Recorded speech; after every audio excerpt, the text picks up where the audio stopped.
38 सूत्र देखे थे और उनमें प्रामुख्य से अर्श के जो बाह्योपक्रम थे, जिसकी समरी हमने आखिरी में देखी थी, उनकी अवस्थाएं, उनका प्रयोजन और उनसे साध्य क्या होता है, ऐसी बहुत सारी चीजें हमने देखने की कोशिश की थी।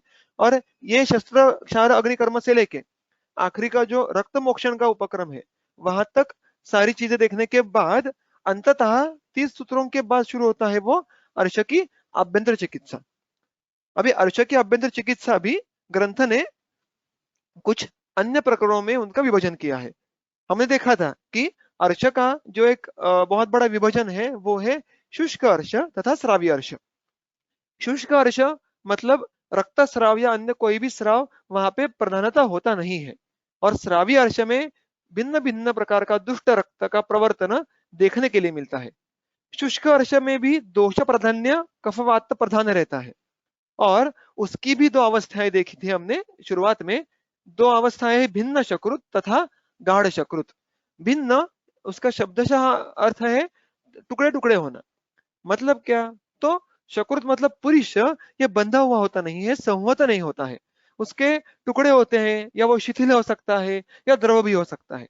और उसके एग्जैक्टली विपरीत है, वो है गाढ़ शकृत। गाढ़ मतलब बहुत संवत, बंधा हुआ। तो इस पुरुष के लक्षण के आधार पे शुष्क यानी कफवातज अर्श के दो प्रकार होते हैं, और इन दो प्रकारों की भिन्न भिन्न चिकित्सा हमें आगे देखनी है। और उसके बाद श्राव्य अर्श यानी आर्द्र अर्श, या जिसको रक्तार्श कहते हैं, उसकी चिकित्सा इसके आगे होगी। तो मैंने सूत्र के जो क्रमांक है वो आपके सामने लिखे हैं। ये एक जस्ट ओवरव्यू है, ये जस्ट एक ओवरव्यू है हमारे आगे के लेक्चर का। तो इसके बाद हम कफवातज अर्श यानी शुष्क अर्श, उसकी भिन्न शकुर्द अवस्था, इसके अभ्यंतर चिकित्सा को शुरुआत करेंगे। अगर स्लाइड पे सूत्र होगा तो आप स्लाइड पे रेफर कर सकते हैं।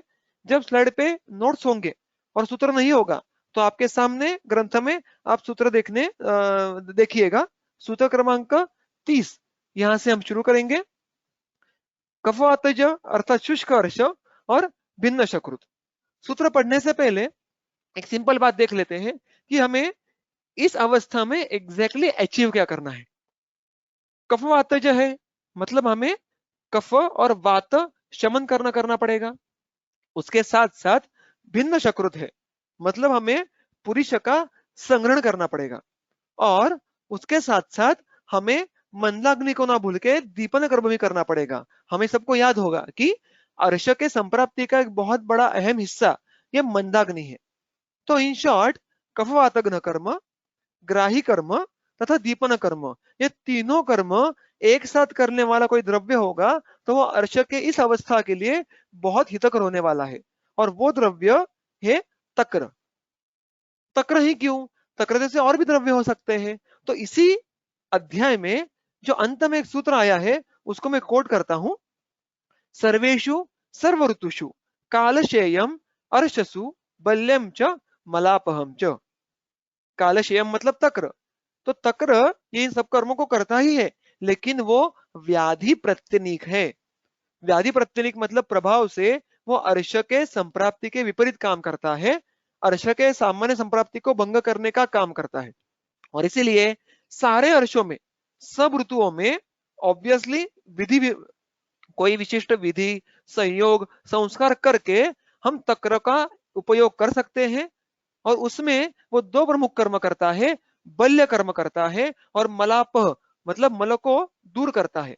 मल को दूर करना, इसका मतलब इन सूत्र में टीकाकार ने मल के साथ दोषों को भी दूर करना ऐसा लिया है।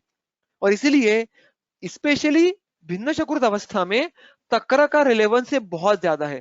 हम जब आगे देखेंगे तो शायद तक्र के बिना हमें एक भी विकल्प नहीं मिलेगा। तो उसका सिग्निफिकेंस देखने के लिए हमने तक्र के बारे में ये थोड़ी सी प्रस्तावना देखी। उसके बाद पहले दो सूत्र आते हैं, सूत्र क्रमांक 30 तथा 31। उसमें तक्र के दो योग शुरू होते हैं। तो आभ्यंतर चिकित्सा शुरू होती है वो तक्र के योगों से शुरू होती है। पहला सूत्र कौन सा है? सूत्र क्रमांक 30। यो जातो गोरसः क्षीराद वह्निचूर्णावचूर्णितात् पिबन् तमेव तेनैव भुञ्जानो गुदजाञ्जयेत्। तो ये जो पहला योग है वो है यो जातो गोरसः। गोरस का मतलब यहाँ पे तक्र, इस तरीके से लेना है। तो जाता गोरसहा, तो एक कोई प्रकार का तक्र ये हमें तैयार करना है, निकालना है। किससे निकालना है? क्षीरात, दुग्ध से निकालना है। मतलब दुग्ध से हम जो व्यवहार में तक्र करते हैं उस प्रक्रिया से हमें तक्र करना है, लेकिन वो दुग्ध कैसा है? वन्नी चूर्ण अवचूर्णितात। वन्नी मतलब अग्नि, ये चित्रक इस वनस्पति का पर्याय नाम है। तो चित्रक चूर्ण का अवचूर्ण मतलब स्प्रिंकल करना है दुग्ध में, चित्रक चूर्ण को मिलाना है, घोलना है। उसके बाद हम जो व्यवहार में दुग्ध से दधी, दधी से तक्र करते हैं, उसी क्रम से उसको विधि करना है और उसको पिबन, उसका पान करना है। तमेव तेनेव भुंजाना, उसको ही पीना है जब प्यास लगे तो। तेन एव भुंजाना, भुंजान मतलब खाना खाना है। तेन एव उसी के साथ, मतलब अगर आपको प्यास लगे तो ये सिद्ध तक्र पीना है, अगर आपको भूख लगे तो उसी के साथ खाना खाना है। मतलब क्या? प्रायः ये बहुत बड़ी संकल्पना है कि ग्रंथ में किसी के साथ खाना खाओ, यूष के साथ खाना खाओ, रस के साथ खाना खाओ, ऐसा कहा होगा तो वहां पे अनुक्त खाना मतलब हमेशा ओदन होने वाला है। जो हमारे चावल होते हैं विधिवत, वो चावल वहां पे अनुक्त होते हैं, क्योंकि उस समय का अनुक्त आहार ये चावल है। तो यहाँ पे भी तेन एव भुंजाना, उसी के साथ खाना खाना है। मतलब क्या? कि आपको ये सिद्ध तक्र और उसके साथ चावल, इस तरीके का आहार खाना है। उससे क्या होता है? गुदजान जयेत। तो ये एकल वनस्पति का इस्तेमाल करके यहाँ पे उन्हें संयोग दिया है। और यहाँ पे चित्रक का रोल बहुत जरूरी है, याद रखिए। इसके आगे भी बहुत सारे कल्प आने वाले हैं। हर एक कल्प का विशिष्ट कर्म होता है, बाकी सब कर्मों से वो कर्म ज्यादा बलवान होता है। चित्रक के नाम में ही अग्नि लिखा है। अग्नि मतलब क्या? वो साक्षात दीपन का कर्म करेगा।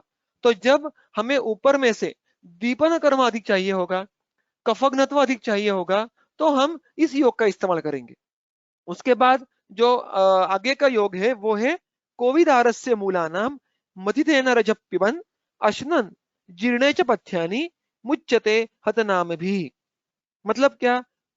चित्रक जैसा ही, लेकिन यहाँ पे कोविदार, ये अलग एकल वनस्पति का इस्तेमाल किया है।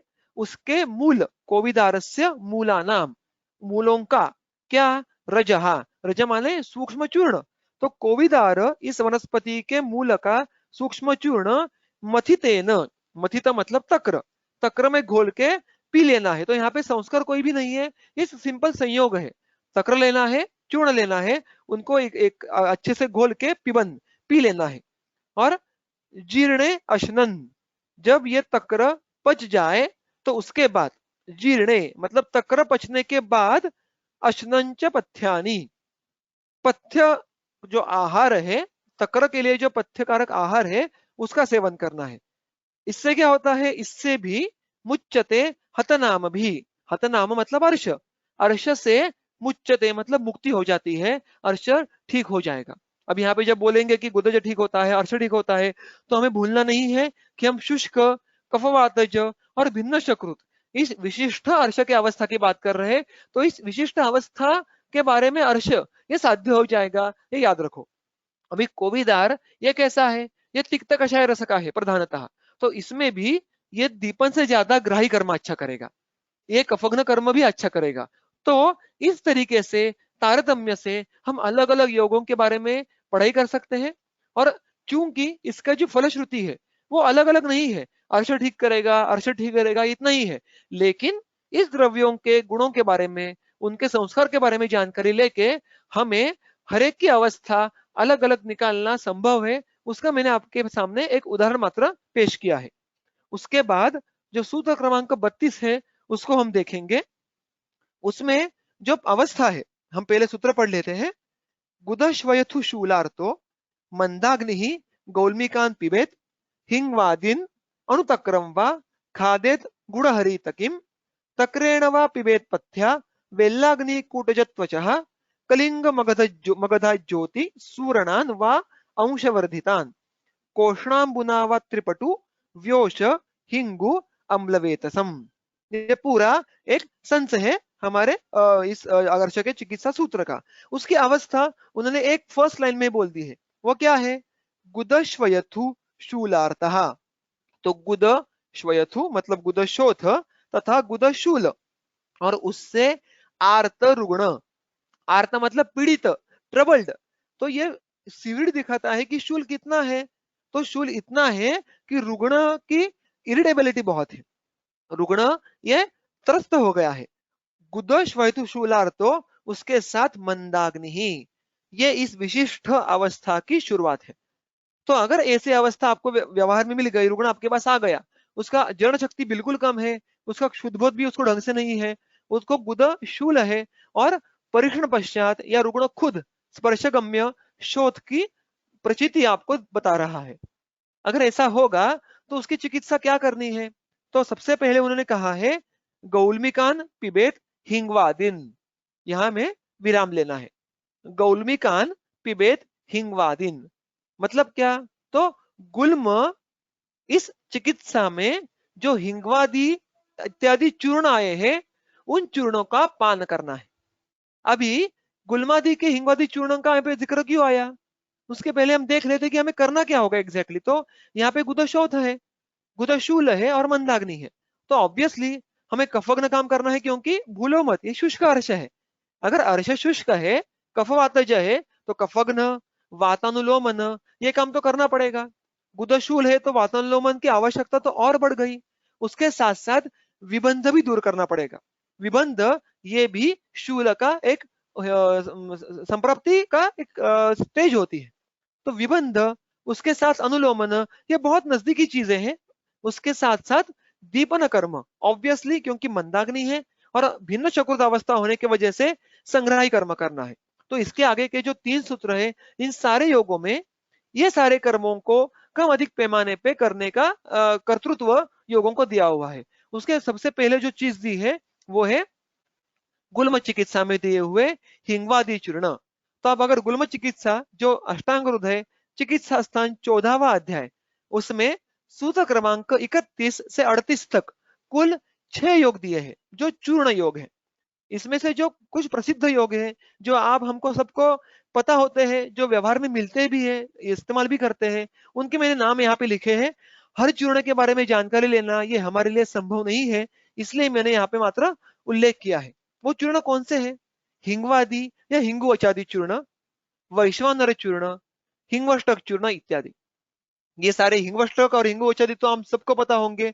इन सारे चूर्णों की अगर आपने फलश्रुति जाके देखी गुल्म चिकित्सा के अध्याय में, तो वहां पे आपको कॉमन वहां पे दीपन, इस कर्म का बार बार जिक्र मिलेगा, बार बार उल्लेख मिलेगा। तो ये बहुत ही सरल बात है कि सारे कर्मों में से दीपन, इस कर्म, ये कर्म जिनका प्रधान है, ये सारे 6 योग है।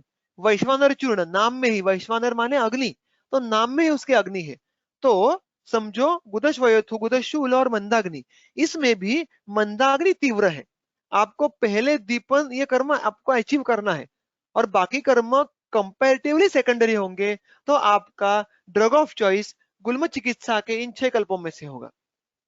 अभी यहाँ पे जो क्रियापद आया है गौलमिकान चूर्णान पिबेत, तो पिबेत मतलब पिए किससे? तो यहाँ पे जो अरुण दत्त टीकाकार है उन्होंने कहा है कि पीने के लिए बोला है, और अनुक्त है, तो ऊपर से अनुवर्तन करके यहाँ पे भी हमें तक्र या अनुपान वशात लेना है।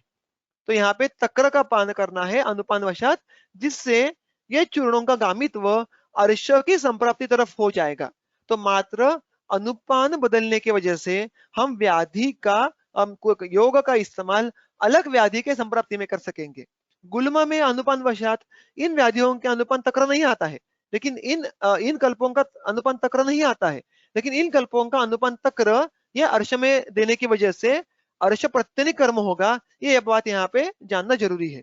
उसके बाद क्या योग आया है?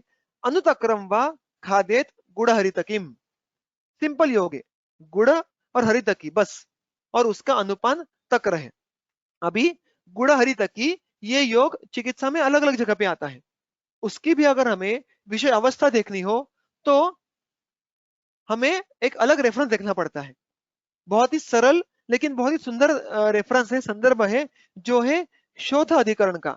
वहां पे भी ये सेम संदर्भ, सेम योग गुड़ हरितकी और तकर अनुपन्न होता है, और उसका उसकी जो अवस्था है वो हमें इसी ग्रंथ के शोथ चिकित्सा के अध्याय में देखने के लिए मिलती है। वो क्या है? मंदाग्नि आम गुरु भिन्न विबद्ध विट। मतलब जब अग्नि मंद हो, देखो ये अवस्था शोथ में है, लेकिन ये कितने परफेक्टली यहाँ पे भी फिट हो रही है। तो मंदाग्नि है तो आप दे सकते हैं, उसके साथ विट माने पुरुष, कैसे कैसे हो तो आप दे सकते हैं। आम है, सामता है तो आप बिल्कुल यूज कर सकते हैं, हरितकीय बहुत अच्छा पाचन करता है। गुरु है, सामता के वजह से उसमें गौरव आया है। भिन्न है, देखो भिन्न विट भिन्न शकृत। उसके बाद विबंध भी है। ऐसा बहुत बार होता है व्यवहार में, हमें लगता है कि शिथिलमल या भिन्न शकृत मतलब विबंध नहीं होगा। विबंध ये संकल्पना अलग है। विबंध मतलब प्रवर्तन के दरमियान वहां पे मानो किसी ने बांध के रखा है। सुखपूर्वक मल प्रवर्तन होता नहीं है, बहुत देर तक जाके बैठना पड़ता है, कभी कभी प्रवहन भी करना पड़ता है। उसके बाद जो मल होता है वो लूज होता है, शिथिल होता है। तो भिन्न शकृत और विबद्ध ये साथ में भी हो सकते हैं, याद रखिएगा। और ये सारी अवस्था शोच चिकित्सा में थी है, जिसका वैसे के वैसा अनुवर्तन हम यहाँ पे कर सकते हैं। तो गुण हरित की तकर अनुपान की अवस्था इस तरीके से हम देख सकते हैं, जो ऊपर के हिंगवादी चूर्णों से थोड़ी अलग है। उसके बाद जो आगे के सूत्र आए हैं, तक्रेण व पिबेत या तक्र के साथ पान करो। किनका पान करो? तो आगे 3 अलग अलग चूर्ण कल्प आए हैं। पहला है पथ्या वेल्ल अग्नि कूटज त्वचा। क्या क्या है वहां पे? पथ्या मतलब हरितकी, वेल्ल मतलब विडंग, अग्नि मतलब चित्रक तथा कूटज की त्वचा। इनका अनुपान तक्र। इनमें क्या है? देखो कि इसमें प्रायः सारे द्रव्य अत्यंत उष्ण है, कूटज छोड़ के, इसलिए दीपन कर्म बहुत बढ़िया करेंगे। तथा विडंग चित्रक कूटज ये तीनों अच्छे से संग्रहण करने वाले चूर्ण है, द्रव्य वनस्पति चूर्ण है। अतः बाकी सारे कर्मों से भी ज्यादा अगर दीपन और संग्रहीय कर्म करना हो तो आप यहाँ पे इस पथ्यादि चूर्ण का इस्तेमाल कर सकेंगे। उसके आगे कलिंग मगधा ज्योति सूरणान व अंशवर्धितान। क्या है यहाँ पे? देखो कलिंग मतलब इंद्रयव, मगधा माने पिप्पली, ज्योति फिर अग्नि का परिणाम है, चित्रक आ गया, और सूर्ण, सूर्ण ये एक शाखा विशेष है। ये सारे कैसे लेने हैं? अंशवर्धित, मतलब कलिंग 1 भाग, पिप्पली 2 भाग, चित्रक 3 भाग और सूर्ण 4 भाग। इस तरीके से एक से ज्यादा एक अंश आगे बढ़ाना है। और इस तरीके से जो चूर्ण योग है उसको तक्र के साथ सेवन करना है। अभी यहाँ पे इंटरेस्टिंग बात क्या है? देखो चित्रक ये द्रव्य बार बार आ रहा है, अभी हमें 4 ही सूत्र देखे हैं, लेकिन इस भिन्न चक्रुत अवस्था में चित्रक का उल्लेख बार बार आया है। अगर इसमें हमने पिछले लेक्चर में भी देखा था कि हमने और आपने ऐसी आदत लगानी चाहिए कि जिन द्रव्यों का कल्पों का जिक्र बार बार आता है उस अवस्था में, वो कल्प या द्रव्य उस अवस्था के विशेष द्रव्य होने वाले हैं, उनको याद रखना है। यहाँ पे इंद्रयव आया है, कुटच का ही फल होता है वो। और सूर्ण इस वनस्पति का या इस शाक का जो विशेष कर्म है वो अर्शोग्न है। सूर्ण इस वनस्पति का पर्याय नाम ही अर्शोग्न है, तो वो व्याधि प्रत्यनिक है। और इसके बहुत सारे योग हमें इस अध्याय के अंत में देखने के लिए मिलते हैं, जो कि व्याधि प्रत्यनिक है। तो उसके बारे में चर्चा हम हमारे आगे के लेक्चर में करेंगे। कुलतः ये सारे चूर्ण कफग्न काम अच्छे से करते हैं। स्पेशली इसमें सबसे ज्यादा प्रमाण में जो सूर्ण नाम का द्रव्य है वो बढ़िया कफग्न काम करता है, कंडुग्न काम करता है, रूक्ष है। इसलिए जब कफग्न ये कर्म हमें अच्छे से करना हो तो हम ये कलिंग इत्यादि योग इस्तेमाल कर सकते हैं। और जो आखिरी का योग है इस लाइन में वो है त्रिपटु व्योष हिंगु अम्लवेतसम। त्रिपटु, पटु मतलब लवण, तो 3 लवण, उसके बाद व्योष मतलब त्रिकटु, हिंगु और अम्लवेतस। अब ये योग देखते ही हम समझ गए होंगे, इसका अनुपान कोष्णजल है। इस योग का हिंगु अम्लवेतस, आपको एक होमवर्क है कि आप हिंगु और अम्लवेतस इनके अग्र्य चरक ने क्या दिए एक बार जाके देखना, तो हमें यह अवस्था और अच्छे समझ में आ जाएगी। त्रिलवण, देखो लवण का जिक्र बार बार नहीं आता है अर्थ चिकित्सा में, यहाँ पे आया है क्योंकि लवण का प्रमुख कर्म क्या है? तो वो वातानुलोमन करता है, संग स्तंभ मार्गावरोध इनका विधवापन करता है। तो जब भी हमें बाकी कर्मों से भी ज्यादा वातानुलोमन करना होगा, विबंध का नाश करना होगा। तो स्पेशली जब शूल बहुत ज्यादा होगा तो हम इस योग का इस्तेमाल करेंगे। अभी ये सब चर्चा के लिए मैंने यहाँ पे आपके सामने रखा है। इसके आगे जाके भी इसके जो डिफरेंशियल है हर चूर्ण के, हर योग के, या और भी अच्छे से हो सकते हैं। मैंने सिर्फ यहाँ पे आपको एक उदाहरण मात्र डिफरेंशिएशन करने की कोशिश करी है। तो ये सारा जो योगों का कलेक्शन है वो गुदशोथ, गुदशूल, मंदाग्नि इस अवस्था के लिए है। तो आई होप ये आपको समझ में आया होगा। उसके बाद हम आगे बढ़ते हैं और जो आगे के सूत्र है उनको देखेंगे। मैं सूत्र पढ़ता हूं पहले। युक्तम बिल्व कपित्थाभ्याम महौषध बिड़े नवा अरुष्करई अवान्यावा प्रदत्या तक्र तर्पणम। तो यहां से जो आगे शुरू होता है वो सारे हैं तक्र के भिन्न भिन्न योग। तक्र का संयोग अलग अलग आहार योगों के साथ जो अलग अलग प्रयोग है वो इसके आगे शुरू होते हैं। अभी ये जो सूत्र है उसमें क्या आया है, तो उसमें तक्र तर्पण ये परिभाषा आई है। तो तक्र तर्पण मतलब क्या? तर्पण, इसका मतलब जो अरुणदत्त ने स्पष्ट तरीके से कहा है कि तर्पण ये यवशक्तु से करते हैं। तर्पण एक द्रव कल्पना है। आप सबको मंथ कल्पना पता होगी, उसमें सादा पानी डाल के घोलते हैं और उसको मंथ कहते हैं। तो तर्पण कल्पना उसी मंथ कल्पना का एक डेरिवेटिव है। लेकिन इसमें एक विशिष्ट चीज क्या है, तो इसका जो योनि द्रव्य है, इसका जो बेस द्रव्य है, वो हमेशा यव रहते हैं। यवों का चूर्ण मतलब जिसको हम सत्तू या जव बोलते हैं, उनका चूर्ण, और उनके चूर्ण में पानी डाल के उसको अच्छे से घोल के, मानो हमने शरबत किया है, कोई भी शरबत जैसी चीज जो हम तैयार करेंगे उसको हम तर्पण कहेंगे। अभी ये तर्पण तैयार करने के लिए पानी की वजह से अगर हमने तक्र का इस्तेमाल किया तो वो तक्र तर्पण हो गया। मतलब यवसत्तु का चूर्ण और उसमें तक्र से उसको अच्छे से घोलना है और उससे जो लिक्विड जो द्रव कल्पना तैयार होगी वो तक्र तर्पण तैयार होगी। इस तक्र तर्पण के यहाँ पे अलग अलग 4 योग बोले हैं। कौन कौन से हैं? युक्तम मतलब उसके साथ, प्रदद्यात तक्र तर्पणम ये आखिरी का जो चरण है, इनको एक साथ जोड़ना है। तो तक्र तर्पण इन 4 अलग अलग चीजों से आप ऑप्शनल विकल्प से दे सकते हैं। कौन कौन से योग? वो पहला है बिल्व कपथाभ्याम। बिल्व कपित्थ ये संयोग बहुत बढ़िया है। ये अत्यंत उच्च दर्जे का संग्रहण कर्म करता है, उसके साथ साथ बहुत बढ़िया तरीके से कफग्न कर्म करता है। इसीलिए, और आप सबको अगर पता होगा जो गणपति स्तोत्र है, कब उसमें भी कपित्थ का जिक्र आता है, कपित्थ जम्बू फलसार भक्षितम, क्योंकि जिस सिंबोलॉजी वहां पे उसने इस्तेमाल की है कि जो स्थूल मेद प्रभुत्व होने वाला जो भी गणपति का गणपति स्वरूप देव है, उसको जो प्रिय आहार है वो कपित्थ है। क्योंकि कपित्थ यह अभिछंद कम करता है, मेद में शैथिल्य कम करता है। बिल्व का भी जो कर्म है वो इसी तरीके का है, वो संग्रहण करता है, उसके साथ साथ वो भी शैथिल्य कम करता है। और अगर आपको याद होगा तो दूष्यों में मेद का, मांस का, दोनों का जिक्र आया है। तो अगर मेद का शैथिल्य कम करना होगा, संग्रहण करना होगा, तो इस अवस्था में बिल्व का पित्त संयोग ये अच्छा काम करेगा। उसके बाद 3 एकल योग आए हैं। शुंठी मतलब महौषध, बीड़ मतलब बीड़ लवण, अरुष्कर आई एम सॉरी महौषध बीड़ ये एक ही योग है, तो शुंठी और बीड़ लवण। उसके साथ तीसरा योग है वो अरुष्कर मतलब भल्लातक, या चौथा योग मतलब यवानी। यवानी ये अजमोदा के जैसे ही गुणों वाला एक अलग द्रव्य माना जाता है। तो ये 3 अलग अलग योग है। अब इन तीनों योगों में एक सामान्य बात क्या है, ये तीनों संग्रहण से भी ज्यादा विबंध नाशन के लिए अच्छा काम करेंगे। तो जब भी मैंने जैसे पहले कहा वैसे कि रुग्ण आप लोग कंप्लेन कर रहा है कि मुझे मोशन को तो लूज हो रही है, लेकिन मुझे जाके बहुत देर तक बैठना पड़ता है, मुझे बहुत फोर्स करना पड़ता है, प्रवहन करना पड़ता है, ऐसी अगर अवस्था होगी तो it is indicative of विबंध।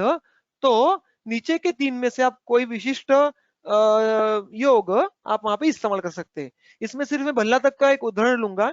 Bhalla तक के जो फलश्रुति में आया है रसायन चिकित्सा में, चरक में, वो वहां पे कहते हैं कि ऐसा कोई विबंध नहीं है जिसको भल्ला तक दूर नहीं कर सकता।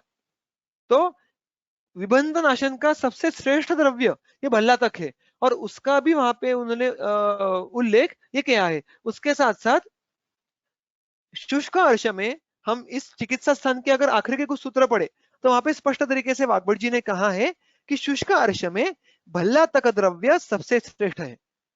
तो भल्लातक की योजना कफ प्रधान अर्श, उसमें ऑब्वियसली शुष्क अर्श में कफ प्रधान अर्श, उसके में जब बहुत ज्यादा विबंध हो तब करना ये ज्यादा संयुक्तिक हो सकता है। तो ये तक्र तर्पण के योग हो गए। उसके बाद तक्र के अलग से योग है, सूत्र क्रमांक 36 को पढ़ेंगे।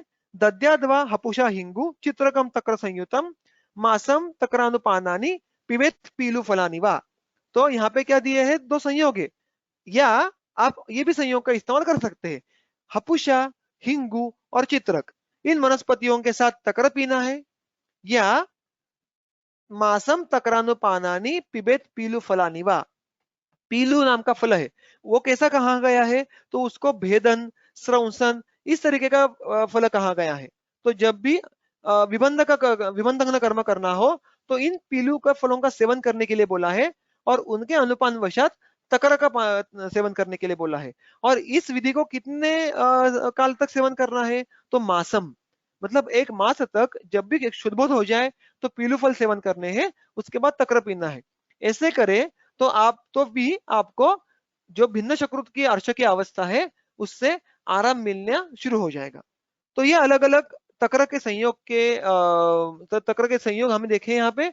उसके बाद सूत्र क्रमांक 37, उसमें क्या दिया है, ये तो केवल तक्र का योग है। क्या दिया है देखो, पिबेद अह अह तक्रम निरन्नोवा प्रकामतः। अह अह मतलब रोज, ऑन डेली बेसिस, तो हर रोज। निरन्नहा मतलब सुबह खाली पेट, प्रकामतः मतलब इच्छा के अनुसार।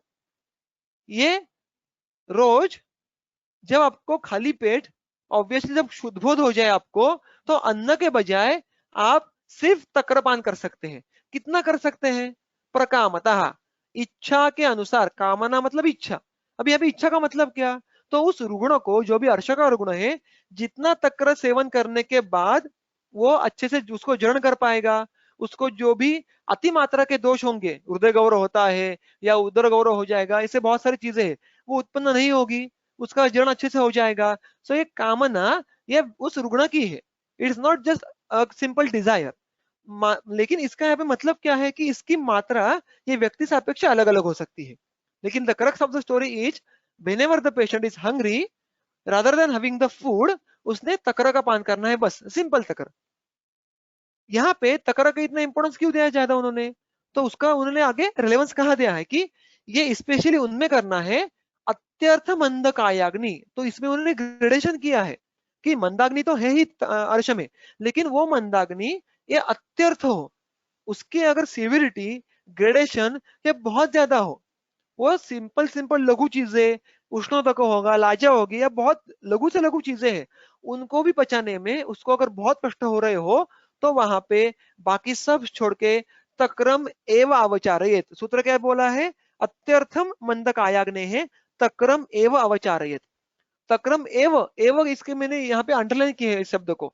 एव माने तक्र को ही आप सेवन करो, और तक्र को ही ये कहने की वहां पे वजह क्या थी, तो यहाँ पे अरुण दत्त जी कहते हैं न तो अन्नम, तो अन्न यहाँ पे सेवन करने के लिए बोलना नहीं है, उसका अन्न तक्र ही होने वाला है।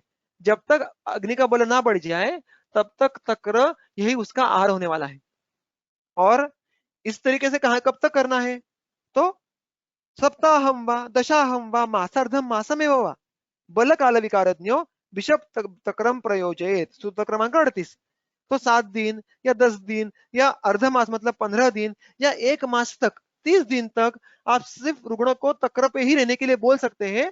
ये उदाहरण मात्र के लिए आए हैं, प्रायिक है। तो मतलब है कि अगर अग्नि मंद हो तो अग्नि ठीक होने के लिए महीना भी लग जाए, कोई बात नहीं, लेकिन उसमें तक्र ही देना है। अभी ये तक्र किस तरीके से योजना करनी है, उसके उन्होंने यहाँ पे सूत्र रूप से निर्देश किया है।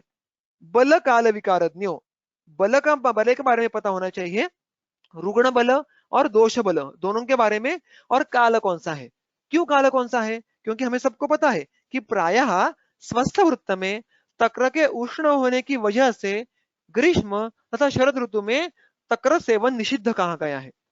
तो इसका मतलब अर्श रुग्ण में अगर तक्र की योजना करनी हो इस ऋतु में, तो हमें इसकी सावधानी बरतनी पड़ेगी कि इस तक्र के सेवन से उनमें कोई पित्त वृद्धि, रक्त दुष्टि के लक्षण उत्पन्न ना हो। उस तरीके से संयोग, मात्रा, संस्कार इनका विचार करना पड़ेगा। इसके बारे में सूत्र क्रमांक 41 में थोड़ा और डिस्क्रिप्शन आया है, वो जब तब आप आगे आएगा तो उसके बारे में देखेंगे। उसके बाद जो आगे का सूत्र आया है क्या, तो सायं व लजशक्तु नाम दद्या तकरावलेहि काम। तो मानो अगर बीच में ही रुग्ण का अग्नि थोड़ा बढ़ गया, जो अत्यर्थ मंदक अग्नि था उससे उसका थोड़ा मंदत्व कम हुआ, थोड़ा बल बढ़ गया, तो आप उसको सिर्फ तक्र पे रहने की अभी जरूरत नहीं है, आप उसको तक्र की कोई कल्पना दे सकते हैं, जिससे कि क्या होगा, अग्नि का बल तो अच्छा है तो वो और अच्छे से उसको जरण कर पाएगा, उसको आहार की मात्रा बढ़ने की वजह से उसका बल भी बढ़ जाएगा। तो this is nothing but a modified kind of samsarjana krama in अर्श पेशेंट। संसर्जन क्रम है हमेशा पेया विलेपी इसी क्रम से देना है, ऐसा बिल्कुल नहीं है। संशोधन क्रम मतलब विशिष्ट क्रम से आपको विशिष्ट आहार्य पदार्थ ये क्रमशः लघु से लेके गुरु इस तरीके से आगे ले जाने हैं। उसमें आप व्यक्ति सापेक्ष, व्याधि सापेक्ष बदलाव कर सकते हैं, जैसे यहाँ पे किया है। देखो उन्होंने क्या कहा है, समझो सुबह तक्र जीर्ण होने के बाद शाम में अग्नि का बल अच्छा लगा, आपको शुद्ध बोध अच्छा रहा, तो क्या लेना है, लाज सक्तु नाम दद्या तक्रावलेहिकाम। तक्र और लाज सक्तु इनकी अवलेहिका। लाज सक्तु, यहाँ पे सक्तु का मतलब आटा या चूर्ण है, सूक्ष्म चूर्ण। किनका सूक्ष्म चूर्ण, तो लाज मतलब जो मराठी में लाह्या बोलते हैं या ड्राइड राइस फ्लेक्स, लाजा जो संस्कृत में कहते हैं, उनका चूर्ण। मतलब क्या करना है, लाज सक्तु लाजा का चूर्ण और तक्र इनको अच्छे से घोलना है। कितना घोलना है या कितने प्रमाण में घोलना है, तो उनकी हमें अवलेहिका करनी है। तो it should be fluid, semi solid in the consistency, कि जिसको चाट चाट के खाना पड़े, उसको पीना भी नहीं है चबाना भी नहीं है, तो इतने प्रोपोर्शन में हमें तकड़ डालना है। तो इट कैन, वो हमें जैसे बच्चों को हम देते हैं चाटने के लिए अलग अलग आहार कल्पना है, उसी कंसिस्टेंसी का ये होने वाला है। तो ये आप दे सकते हैं रुग्ण में, या जीर्णे तकरे प्रदद्याद्वा तक्र पेयाम ससैंधवाम। जीर्ण तक्र होने के बाद ये दे सकते हैं, या तक्र पेयाम ससैंधवाम। पेय आपको सबको पता है कि जो शाली होते हैं उनसे पेय इस्तेमाल, पेय संस्कृत करते हैं। तो इस पेय में तक्र पेय मतलब इसका मतलब होता है कि तक्र ये पानी के बजाय या पानी के साथ पेय तैयार करने के समय डालना है। तो संस्कार के समय ही उसमें तक्र का अब समावेश हो जाता है, और उसके बाद सेंधव डाल के उसका सेवन कर सकते हैं। तो 2 नंबर की आहार कल्पना तक्र के बाद ये लाजसक्तु की अवलेहिका या तक्र पेया, जो थोड़ी सी ज्यादा गुरु है, या हम ऐसा कह सकते हैं कि थोड़ी कम लघु है। उसके बाद आगे क्या आता है, तक्रानुपानम सस्नेहम तक्रोदनम अतः परम। देखो अभी ओदन आ गया, तो थोड़ी गुरु थोड़ी घन ऐसी आहार कल्पना आ गई। वो कैसे लेना है, ऑब्वियसली तक्रोदन मतलब छाछ और चावल ऐसे साथ में लेने हैं, लेकिन उसमें अभी थोड़ा स्नेह भी डालना है, क्योंकि जब अग्नि दीप्त होने लगे और जब हम थोड़े से दीप्त अग्नि में हम योग्य प्रमाण में स्नेह डाल दे, तो उसका दीपन कर्म यह और अच्छा दृढ़ चिरकारी हो जाता है। और इस आहार कल्पना का अनुपन फिर तक्र आया है। देखो हम पहले से देख रहे हैं कि तक्र तक्र तक्र तक्र इसी का ही इस्तेमाल उन्होंने युक्तिवशात हर जगह किया है। इसके बाद अगर और भी क्षुधा बढ़ जाए, अग्नि का बल बढ़ जाए, तो सबसे गुरु कल्पना कौन सी है, युषही रसही व तक्राढ्यही शालीन भुंजित मात्रया। और शाली के अब कोई भी कल्पना इस्तेमाल कर सकते हैं। कैसे कर सकते हैं, वो युष तथा मांसरस के साथ सेवन कर सकते हैं। तो युष या मांसरस इनके साथ शाली, लेकिन उसकी कंडीशन क्या है, इनमें तक्र आढ़्य, आढ़्य का मतलब होता है रिच, बहुत ज्यादा। तो बहुत ज्यादा तक्र मिलाया हुआ जो युष हो या मांसरस हो, उसके साथ शाली का सेवन कर सकते हैं। तो ये बहुत ही उन्होंने सुंदर तरीके से भिन्न शकुत के रुग्ण में तक्र का इस्तेमाल करे हुए एक संसरण क्रम की योजना की है। इसके बाद उन्होंने एक सिद्धांत कहा है, तक्र के 3 भेद हैं, उनको कैसे हम अवस्थावशर इस्तेमाल कर सकते हैं। तो ये भेद हम सबको पता है, रूक्षम अर्धोधृत स्नेहम यतश्च अनुधृतम घृतम तक्रम दोषाग्नि बलवित त्रिविध तक्रम दोषाग्नि बलवित त्रिविधम तत्प्रयोजयेत।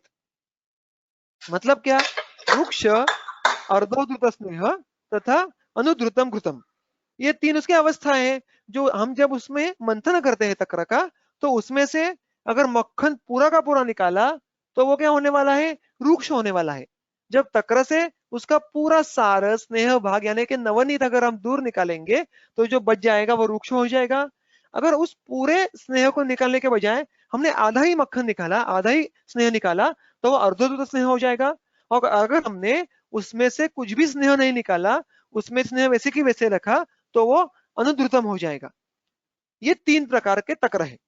तो उन्होंने जो पहले कहा था ना, हमने देखा था कि बल, काल, विकारज्ञ हो। तो बल, काल और विकार, अभी बल और विकार इनके बारे में कैसी योजना करनी है, तो यहाँ पे उन्होंने कहा है कि दोष बल देखना है। दोष मतलब बल मतलब क्या, तो ऑब्वियस है, अगर कफ का बल ज्यादा हो तो हमें रूक्ष तक्र का इस्तेमाल करना पड़ेगा। अगर वात का बल ज्यादा हो तो हमें स्नेह युक्त तक्र का इस्तेमाल करना पड़ेगा। ये हम बहुत ही सरल तरीके से देख सकते हैं। अग्नि, अगर अग्नि का बल कम हो तो हमें रुक्ष तक्र देना पड़ सकता है, क्योंकि रुक्ष ये तुलना से लघु होने वाला है, उसमें स्नेह नहीं है। अगर अग्नि का बल थोड़ा ठीक हो तो आप उसको स्नेह युक्त तक्र भी दे सकते हैं। और अगर ये बल, ये हम परिभाषा एकल ले ले तो हम उसको रुग्ण बल इस तरीके से देख सकते हैं। तो रुग्ण बल ये अगर बहुत कम हो तो हमें उसको थोड़ा सस्नेह तक्र देना पड़ेगा, क्योंकि तक्र ये बलवर्धन करने वाला है। और उसका अगर बल ठीक ठाक हो तो वो रुक्ष तक्र भी सहन कर जाएगा। ऐसे परम्यूटेशन कॉम्बिनेशन आप using a very simple logic, just using the द्रव्य गुण विज्ञान, आप यहाँ पे इस्तेमाल कर सकते हैं। तो यहाँ पे सिद्धांत रूप से ये तक्र के भेद और उनके इस्तेमाल करने का निर्देश यहाँ पे किया गया है। और उसके बाद एक बहुत बड़ी सुंदर यहाँ पे एक दृष्टांत आया है कि तक्र कर्म कैसे करता है अर्श में। न विरोहन्ति गुदजाः पुनः तक्र समाहताः निषिक्तम तदहि दहति भूमौ अपि तृणोलुपम। मतलब क्या, तो गुदजाः न विरोहन्ति, गुदज मतलब अर्श, न विरोहन्ति, वापिस, अभी आपको याद होगा तो अभी उनको अंकुर कहा था, मांसांकुर, तो रोहण होना मतलब नए अंकुर नए अर्श वापिस नहीं आते हैं, पुनः फिर नहीं आते हैं। कब, तक्र समाहता, अगर पहले के अर्शों के अंकुरों को अपने तक्र से उन्मूलित किया है, समाहत का मतलब क्या कहा है टीकाकार ने, उन्मूलन, टू अपरूट, ऐसा अगर आपने किया हो तो एक बार नष्ट हुए गुदज अर्श वापिस नहीं आएंगे। सो तक्र सेवन करना इस भिन्न शकृत की अवस्था में, शुष्क अर्श में, वातकवज अर्श में, यह अपुनर्भव चिकित्सा भी है। इतना इसका बड़ा महत्व है। तो द्रव्य तो बहुत आसान है, लेकिन इसका कार्मुकत्व अपुनर्भव तक जाता है, ये यहाँ पे उन्होंने स्पष्ट तरीके से कहा है। और उन्होंने यहाँ पे दृष्टांत कहा है कि जैसे व्यवहार में निषिक्तम तदहि दहति भूमौ अपि तृणोलुपम, हमें सबको पता है कि तृण मतलब कोई भी घास या ग्रास, अगर हम उसको उखड़ भी दे हाथ से तो वापिस आ जाता है। लेकिन अगर घास पे हम तक्र डाल दे तो दहती तदहि निषिक्तम, वो तक्र निषिक्त करने के बाद दहती, वो तृण समूल जल जाते हैं और वहां पे वापिस तृण नहीं आएंगे। तो वैसे ही गुदज ये समूल नष्ट हो जाते हैं, उनका वापिस उत्पत्ति तक्र के सेवन के बाद होने वाली नहीं है। तो ये तक्र का यहाँ पे बहुत बड़ा उन्होंने दृष्टांत कहा है। उसके बाद एक और जो अच्छा कर्मकत्व कहा है वो यहाँ पे आगे देखेंगे। स्रोतस्सु तक्र शुद्धेषु रसः धातुन उपैति यः तेन पुष्टिर्बलं वर्णः परम तुष्टिश्च जायते बातश्लेष्म विकाराणां शतम च विनिवर्तते। मतलब क्या, देखो तक्र से बल्य कर्म होता है, हमने थोड़ी देर पहले देखा था, बल्यम च मलापहम च। लेकिन वैसे देखने के लिए जाए तो तक्र बल्य कर्म कैसे करता है। अभी समझो मैंने रुक्ष तक्र भी सेवन किया, तो यहाँ पे तो उन्होंने रुक्ष स्निग्ध ऐसा कुछ कहा नहीं है, उससे भी बलवर्धन होना चाहिए, ऐसा उनका स्पष्ट तरीके से कहना है। तो तक्र ये द्रव्यवशात बल्य कर्म कैसे करता है, भ्रूण करता है क्या, धातुवर्धन करता है क्या, तो वैसे नहीं है। स्रोतस्सु तक्र शुद्धेषु, तक्र के द्वारा शुद्ध किए गए स्रोतों में से, तो यहाँ पे पहले ही दो शब्दों में उन्होंने स्पष्ट किया है कि तक्र ये स्रोतों की शुद्धि करता है। मतलब क्या करता है, स्रोतों में जो भी इस विशेषतः वात तथा कफ ने मार्गावरोध किया हो तो उनको दूर करना, यह काम तक्र का है। ये करने के बाद क्या होता है? इतना करके काम खत्म हो जाता है क्या? बिल्कुल नहीं। तो इस प्रकार अगर तक्र ने स्रोत शुद्ध कर दिए, मार्ग अगर साफ हो गया, बीच में कोई अवरोध नहीं है, तो रसः धातुन उपैति यह रसा जो आहार रस है, जो रस धातु है, वो इन शुद्ध स्रोतों में से आसानी से आगे आगे जाता है। वो आसानी से रक्त से लेके आके धातुओं तक जाके खुद का प्रीणन कर्म करेगा, धातु परिपोषण करेगा। उससे ऑब्वियसली क्या होगा? तेन पुष्टि, पोषण होगा, बलम, बलवर्धन होगा, वर्ण, धातुओं का अगर सारता अच्छे से बढ़ जाएगी तो वर्ण प्रसादन भी हो जाएगा। परम तुष्टि जायते, और उसके बाद तुष्टि, देखो तुष्टि ये मन का विशेष कर्म है। तुष्टि मतलब तोष, संतोष, समाधान, सेटिस्फैक्शन। मतलब आहार सेवन के बाद या कोई भी विषय सेवन के बाद जो संतोष उत्पन्न होना, यहां तक कर्म ये रस के प्रीणन कर्म से होता है। तो शरीर की पुष्टि से लेके मनोतुष्टि तक सारे कर्म होते हैं जब तक्र स्रोतों को शुद्ध करता है, उसके बाद ये कर्मों की चेन शुरू हो जाती है। ये तक्र का बल्य कर्म है। तो तक्र पीना है मतलब तक्र पीने के बाद एकदम से भ्रूण कर्म हो जाएगा, मांस बलवर्धन हो जाएगा, ऐसा अपेक्षित नहीं है। ये तक्र के बलवर्धन के संप्राप्ति का यहाँ पे उन्हें वर्णन किया है। तो ये बहुत बढ़िया सूत्र है, इसको बार बार पढ़ के जहां जहां पे तक्र का विशेष उल्लेख आया है, आप गृहणी में देखेंगे, आगे जाके पांडु में आता है, वहां पे इस सूत्र का एप्लीकेशन हम बिल्कुल कर सकते हैं। उसके साथ उन्होंने कहा है वातश्लेष्म विकाराणाम शतायुंच विनिवर्तते। जो वात और कफज के बहुत सारे विकार है। अब यहाँ पे शत के दो मतलब लिए जाते हैं। एक तो सो मतलब कौन से? वातज के जो 80 नानात्मज व्याधि है और कफ के जो 20 नानात्मज व्याधि है, उनको मिला के 100। या कुछ लोग कहते हैं कि ऐसा नहीं है, और भी को जो अभी वातज अर्श, कफज अर्श, तो ऐसे सैकड़ों विकार हो सकते हैं। तो शत का मतलब 100 या सैकड़ों, ऐसा दोनों हो सकता है। तो इस तरीके से वात कफज विकारों का शमन करने के लिए तक्र ये बहुत कारीगर है, इट्स वेरी एफिशिएंट, ये यहाँ पे उन्होंने कहा है। उसके बाद फिर वो तक्र के योगों की वर्णन करना शुरू करते हैं। ये देखो, अभी ये कल्पना पहले की कल्पनाओं से अलग है। क्या किया है यहाँ पे? मथितम मतलब तक्र, भाजने मतलब किसी पात्र में, इन यूटेंसिल, कैसे पात्र है वो भांडा कैसा है? क्षुद्र बृहति फल लेपिते। क्षुद्र बृहति फल, क्षुद्र बृहति का मतलब होता है कंटकारी, उसका फल प्रायः हम कंटकारी का मूल इस्तेमाल करते हैं, यहाँ पे उन्होंने फल इस्तेमाल करने के लिए बोला है। उसका क्या करने के लिए बोला है? तो उसका कल्क करके जिसमें हम तक्र रखने वाले हैं, उस पात्र के अंदर से उसके कलका का लेप करना है और फिर उसमें तक्र डालना है। ये कब तक रखना है? निशाम पर्युषितम, तो तक्र को बासी करना है, उस पात्र में पर्युषित करना है। कब तक? तो ओवरनाइट, एक पूरी रात उसको उस तक्र में, उस तक्र को पात्र में रखना है और फिर सुबह उसको निकालकर पेयम इच्छद भी, इच्छद भी जो सकामता आया था ना पहले, उसी के अर्थ का यहाँ पे ये परिभाषा है। जिस जैसी इच्छा हो रुग्ण की, उस तरीके से उसका पान किया जा सकता है। उससे क्या होता है? गुदज क्षयम, अर्श का क्षय होता है। अभी देखो ये कंटकारी फल, ये कटु, तिक्त, उष्ण वीर्य का और उसके साथ भेदन करने वाला है। और यहाँ पे जब हम तक्रों को पर्युषित करेंगे तो उसका अम्लत्व बढ़ने वाला है। तो जब भी विबंध बहुत ज्यादा हो, वात का अनुलोमन करना हो और कफ का और वात का दोनों से अगर विबंध हो, उसका नाश करना हो, तो ये अम्लत्व आया हुआ तक्र का संयोग हम इस्तेमाल कर सकते हैं। उसके बाद जो व्यवहार में बहुत प्रसिद्ध है, बहुत सारे लोगों के उपयोग में है, वो है अर्श अधिकरण का तकरारिष्ट। तकरारिष्ट के दो अलग अलग पाठ है, दोनों पाठ व्यवहार में उपलब्ध होते हैं। ये है यहाँ पे जो है अर्श अधिकरण का पाठ है। आपको तकरारिष्ट नाम से और अलग एक संयुक्त मिलने वाला है, वो है आगे जाके गृह चिकित्सा में। यहाँ पे क्या पाठ है वो हम देखेंगे। उसके पहले हम द्रव्य देख लेते हैं। धान्य उपकुंचिका अजाजी हपुषा पिप्पली द्वयैहि कारवी ग्रंथिक शठी यवानी अग्नि यवानकैहि। अब इसमें से हर एक द्रव्यों का बार बार अर्थ देखना ये समय के मर्यादा के संभव नहीं है।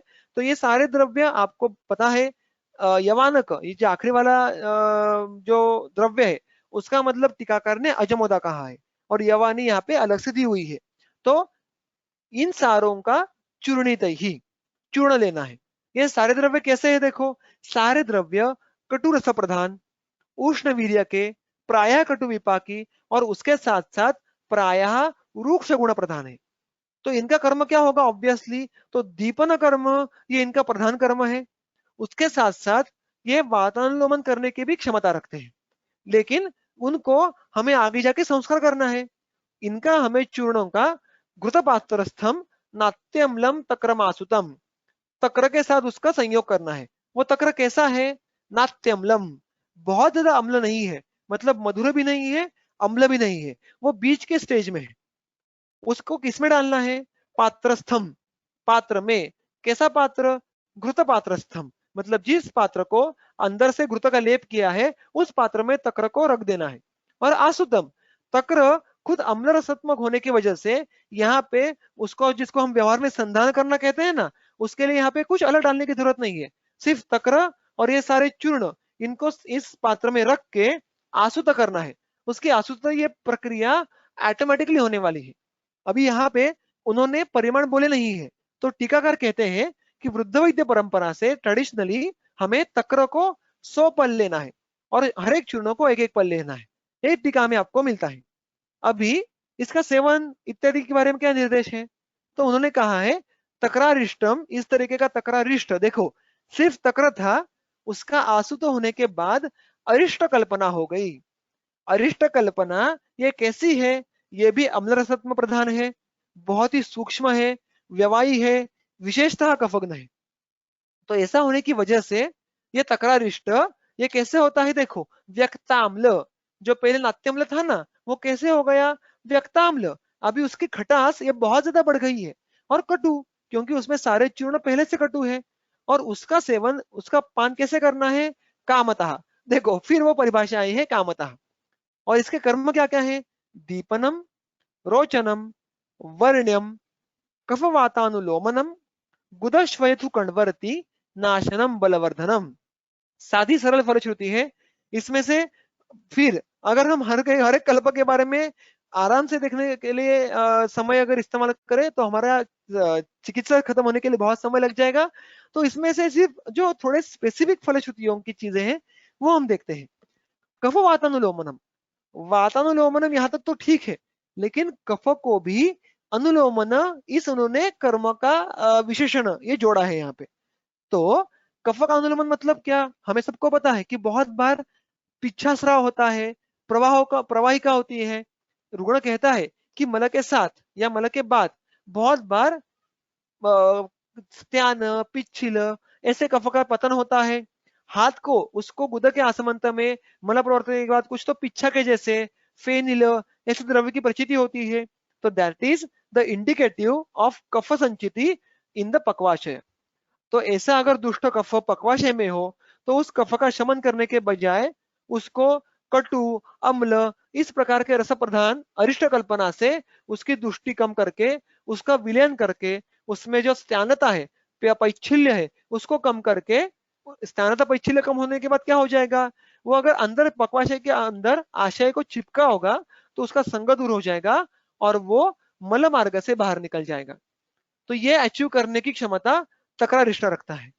उसके साथ साथ गुदश्वयथु, गुदकंडु और गुद अर्ति तीनों का नाश करेगा। ये सब हम देख रहे थे कि श्वयथु, कंडु, अर्ति ये क्लासिकल कफवात प्रधान अवस्था की इंडिकेटिव है। और उसके साथ साथ बलवर्धनम, तो जैसे हमने देखा था ना कि तकर बलवर्धन कैसे करता है, उसी का ही जो इस्तेमाल, उसी कर्मकत्व का इस्तेमाल इस तकरिष्ट में किया है। तो ये और सूक्ष्म हो जाता है, और सूक्ष्म होने की वजह से ये दूर तक पहुंचेगा, गामित्व बढ़ेगा, और ये दीपन और बलवर्धन कर्म दोनों साथ में कर पाएगा। This is regarding the takrarishta. उसके बाद आगे तक्र के और योग आते हैं, उसमें सिद्ध तक्र और उसी के साथ सिद्ध दधि ये हमें देखने के लिए मिलते हैं। सूत्र क्रमांक 48 क्या है देखो, त्वचम चित्रक मूलस्य पिष्ट्वा कुंभम प्रलेपयेत। त्वचम चित्रक मूलस्य, चित्रक मूल की जो त्वचा है वो उसका कल्क करके पिष्टवा कुंभम प्रलेपयत, मृत्तिका का कुंभ लेना है, उसका कोई घट लेना है और उस घट को अंदर से चित्रक मूलक त्वचा का कल्क का प्रलेप करना है। और फिर उसमें क्या करना है, तक्रम व दधिवा तत्र जातम। जातम मतलब क्या, वहां पे हमें, हम जैसे घर में दही लगाते हैं ना, वैसे ही हमें दही लगाने के लिए इस पात्र का इस्तेमाल करना है। तो हमें यहाँ पे हम जब इसमें दूध डाल देंगे दही लगाने के लिए, तो उसमें पहले से ही चित्रक का संस्कार होना शुरू हो जाएगा। और जब उसका दधी बनेगा तो उसका दधी इस्तेमाल कर सकते हैं, या दधी इस्तेमाल होने के बाद उसको मंथन करके हम उसका तक्र कर सकते हैं। तो सिद्ध चित्र का सिद्ध दधी या चित्र का सिद्ध तक्र, यह यहाँ पे इस्तेमाल कर सकते हैं।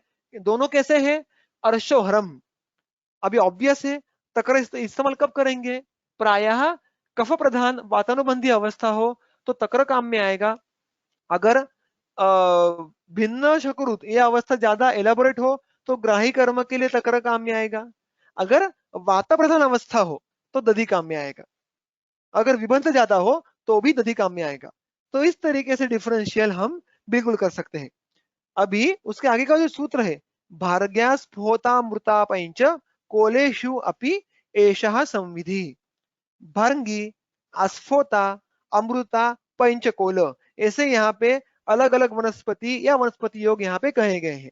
तो जिस प्रकार से ऊपर चित्र का मूल का योग कहा था, उसी प्रकार से आप अलग अलग द्रव्य इस्तेमाल कर सकते हैं। वो कौन कौन से है, भारंगी है, अस्फोता के अनेक सारे मतलब है, लेकिन यहाँ पे अष्टांग संग्रह के टीकाकार ने इसका मतलब अर्क लिया है। फिर अमृता मतलब गुड़ची या पंचकोल, इन द्रव्यों का उसी कुंभ में अंदर लेप करके तकरदधी करके आप इस्तेमाल कर सकते हैं।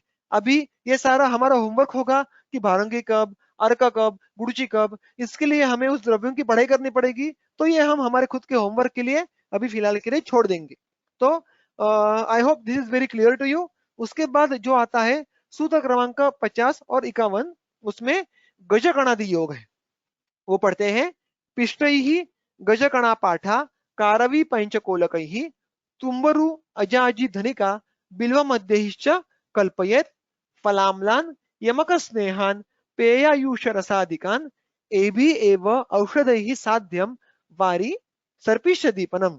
तो गजकणा से लेके बिल्व मध्य तक एक एक योग है चूर्णों का या कल्क का। तो ये सारे द्रव्य देखो, गजाकणा मतलब गज पिप्पली, यहाँ पे तुम्बरु, धनिका मतलब धान्य का, ऐसे अलग अलग यहाँ पे चूर्ण योग आए हैं। मैं वापस आपको एक बार रिमाइंड करता हूँ कि कौन से द्रव्य बार बार आ रहे हैं, ये एक बार कॉन्शियसली आप बाद में हाईलाइट कर दीजिएगा। आपकी चिकित्सा में बहुत उपयुक्त साबित हो जाएगा जब आपको रुग्णों को चूर्ण कल्पना या एकल वनस्पति कल्पना का इस्तेमाल करना है। इन सारे चूर्ण कल्पना को इकट्ठा इस्तेमाल करने के लिए बोला है, किस तरीके से, तो पेया यूष रसादिकों में मिक्स करके। मतलब क्या, तो आहार सेवन करने के समय मानो जब हम ऊपर से कभी उसका रस कटुत्व बढ़ाने के लिए मसालों का इस्तेमाल करते हैं, तो ये एक मसाले के जैसा ही है, लेकिन ये अर्श व्याधि प्रत्यनिक मसाला है। अगर ऐसा कहा तो उसमें कोई हानि होने की संभावना नहीं है। तो इस्तेमाल कैसे करने के लिए बोला है, पेय या यूष रस, ऐसे जो भी आहार कल्पना हो उनको पहले यमक स्नेह में तैयार करना है। यमक स्नेह मतलब आपको दो स्नेह साथ में इस्तेमाल करने हैं, उनको अम्ल करना है। इन जो आहार कल्पना है उनमें अम्लत्व लाना है। कैसे अम्लत्व लाना है, फलाम्लान, जो अम्ल फल है, दाड़िम है, मातुलुंग है, नींबू होगा, उनके इस्तेमाल के द्वारा इन आहार कल्पना में अम्लत्व लाना है। और उनमें ऊपर का जो पूरा चूर्ण का संयोग बोला है उसको घोल देना है। इस तरीके का अगर आहार सेवन करें तो आपको इस भिन्न शकुत अवस्था का पथ्य या अलग कुछ करने की जरूरत ही नहीं पड़ेगी। तो ये पथ्य कल्पना का एक बहुत बड़ा यहाँ पे सूत्र यहाँ पे उन्हें देख रखा है। अभी मजे की बात देखो, ये सेम योग आप और अलग तरीके से इस्तेमाल कर सकते हैं। ए भी एवं औषध ही, इन्हीं औषधों के साथ साध्यम वारी। तो अर्श में केवल जल सेवन करने का निषेध है। अगर तृष्णा हो तो आप तक्र का या तक्र के संयोग का इस्तेमाल कर सकते हैं। अगर आपको पानी ही पीना हो तो आप सिद्ध जल का इस्तेमाल कर सकते हैं। तो सिद्ध जल किससे होना चाहिए, वो तो सिद्ध जल ये इन द्रव्यों के साथ आप कर सकते हैं जो विधि षडंग पानी में बोला है। सिद्ध जल का 1 गुना द्रव्य 64 गुना जल और उसको आधा करके वो जल सेवन करना। इसके लिए भी आप इसी का इस्तेमाल कर सकते हैं। और इतना ही नहीं, आप इस अवस्था में घृत कल्पना अगर इस्तेमाल करनी हो तो भी इस गजकणादि चूर्ण के संयोग का इस्तेमाल कर सकते हैं। और इस कैसे होने वाला है, उन्होंने कहा है इस सारे योग का जो प्रधान कर्म है वो है दीपन कर्म। तो ये दीपन कर्म ये इस योग का प्रधान कर्म है। तो इस तरीके से यहाँ पे उन्होंने अलग अलग संयोग, यहाँ पे अलग अलग संस्कार वशात किए गए तकर कल्पना ये उन्होंने कही थी। और यहाँ पे इस तरीके से भिन्न शकृत वात कफज शुष्क अर्श का क्रम समाप्त होता है। और यहाँ के आगे जो शुरू होता है वो है कफवातज अर्श का गाढ़ शकृत। मतलब अगर मल ये बद्ध हो, बहुत ज्यादा संवत हो, कभी कभी कठिन भी हो, तो चिकित्सा का ट्रैक पूरा का पूरा चेंज होता है। वो किस तरीके से चेंज होता है वो हम आगे जाके देखेंगे। उसमें सूत्र क्रमांक 52 और 53 यहाँ पे पान योग है, पीने के लिए आए हैं। क्या है योग देखो, स्नेहाढ्यैः सक्तुभिः युक्तां लवणं वारुणीं पिबेत् लवणा व एव व तक्र सीधु धान्याम्ल वारुणीः। मतलब क्या, स्नेहाढ्य, आढ्य का मतलब हमने देखा था कि बहुत ज्यादा रिच विद द स्नेह। तो स्नेह बहुत ज्यादा है, वो क्या है, तो इसका प्रधान दे वो वारुणी है। तो वारुणी ये हमें बहुत ज्यादा स्नेह से युक्त, उसके साथ सख्तु से युक्त और लवण की गई, इस तरीके से पान करने के लिए बोला है। उसके साथ जो आगे का योग बोला है वो क्या है कि लवणा एव, हमें टेस्ट में, उसमें हमें जो भी स्वाद आने वाला है उसमें वो हमें लवण लगे, नमकीन लगे, इतना लवण उसमें ऐड करना है। और इस तरीके से आप तकर या सीधु या धान्य अम्ल या वारुणी इनका पान कर सकते हैं। देखो, गाढ़ चकुर्थ अवस्था आ गई और अचानक द्रव्यों में पूरा बदलाव आ गया।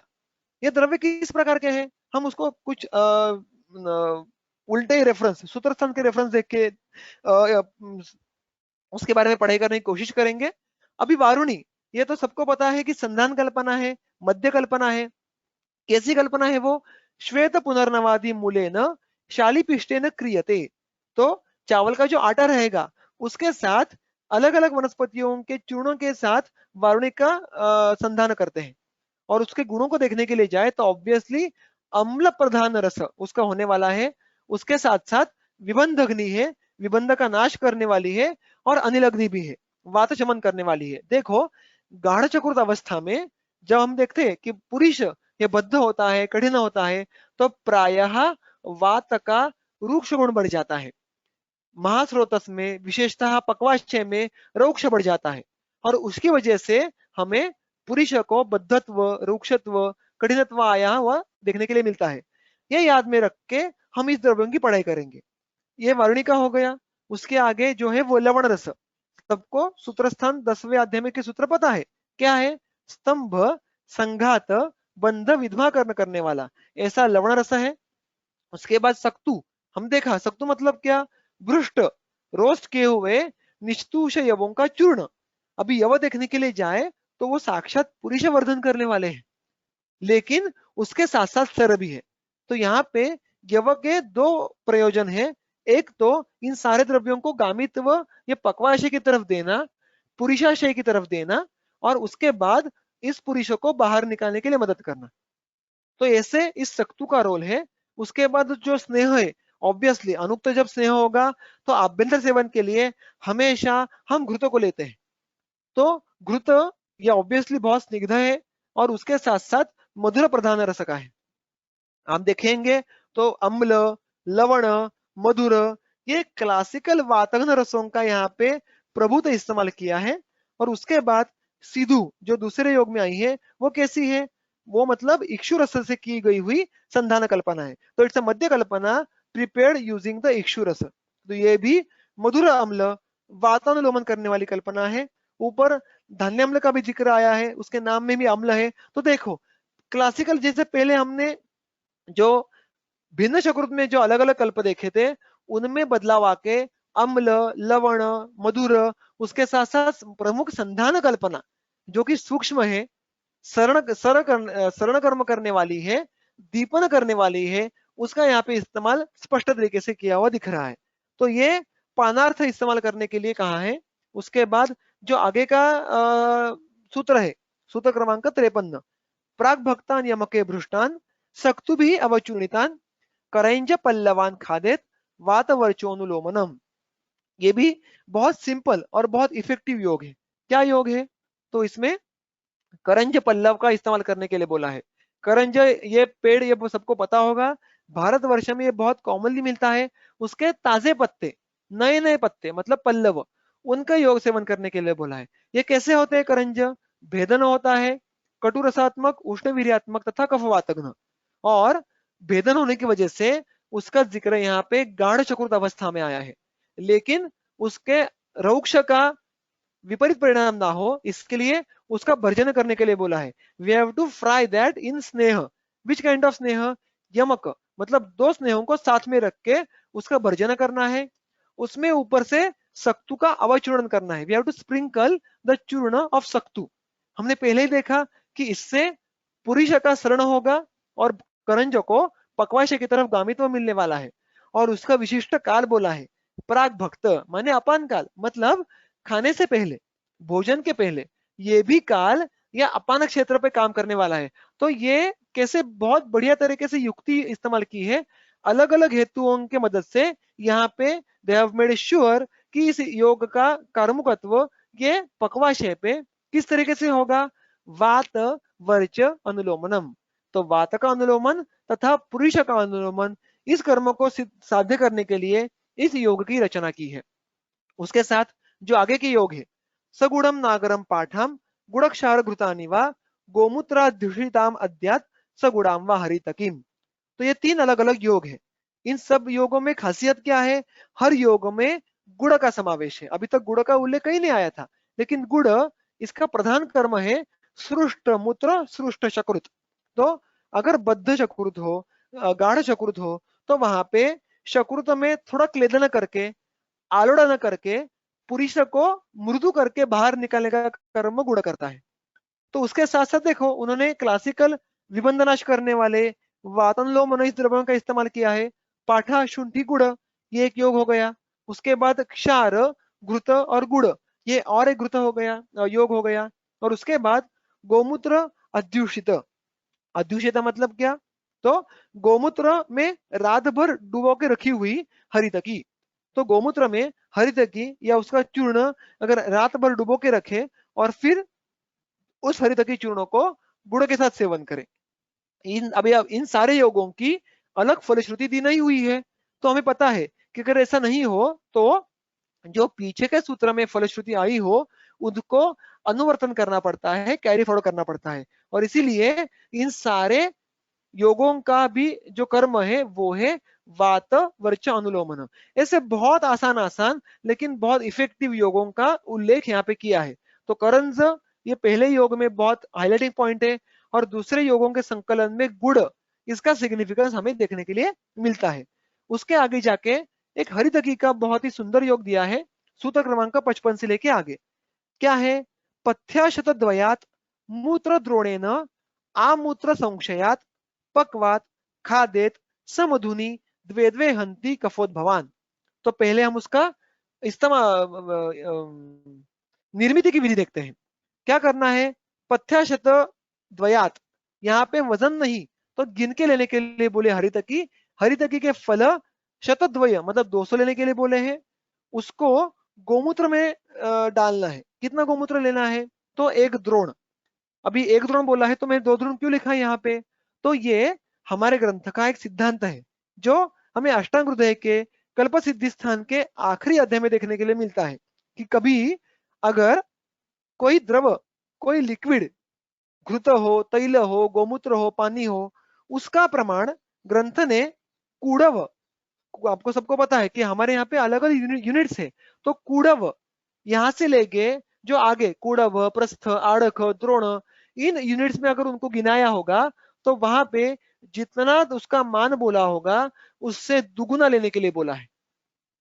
तो यहाँ पे गोमूत्र ये एक लिक्विड है, यहाँ पे गोमूत्र का मान ये द्रोण इस परिभाषा में कहा है, और ये द्रोण ये कूड़व इस प्रमाण के आगे आता है।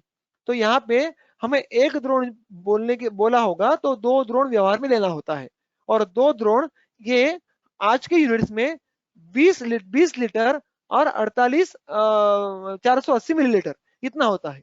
तो तकरीबन 20.5 लीटर इतना गोमूत्र लेने के लिए कहा है, और वो उसमें 200 हरितकी के फल डाल के उनको पकवा करना है, उनको उबालना है। कब तक उबालना है? तो यावत मूत्र संक्षेप, जब तक पूरा मूत्र ये क्षीण ना हो जाए, मतलब पूरा जो द्रव है मूत्र स्वरूप वो उड़ ना जाए।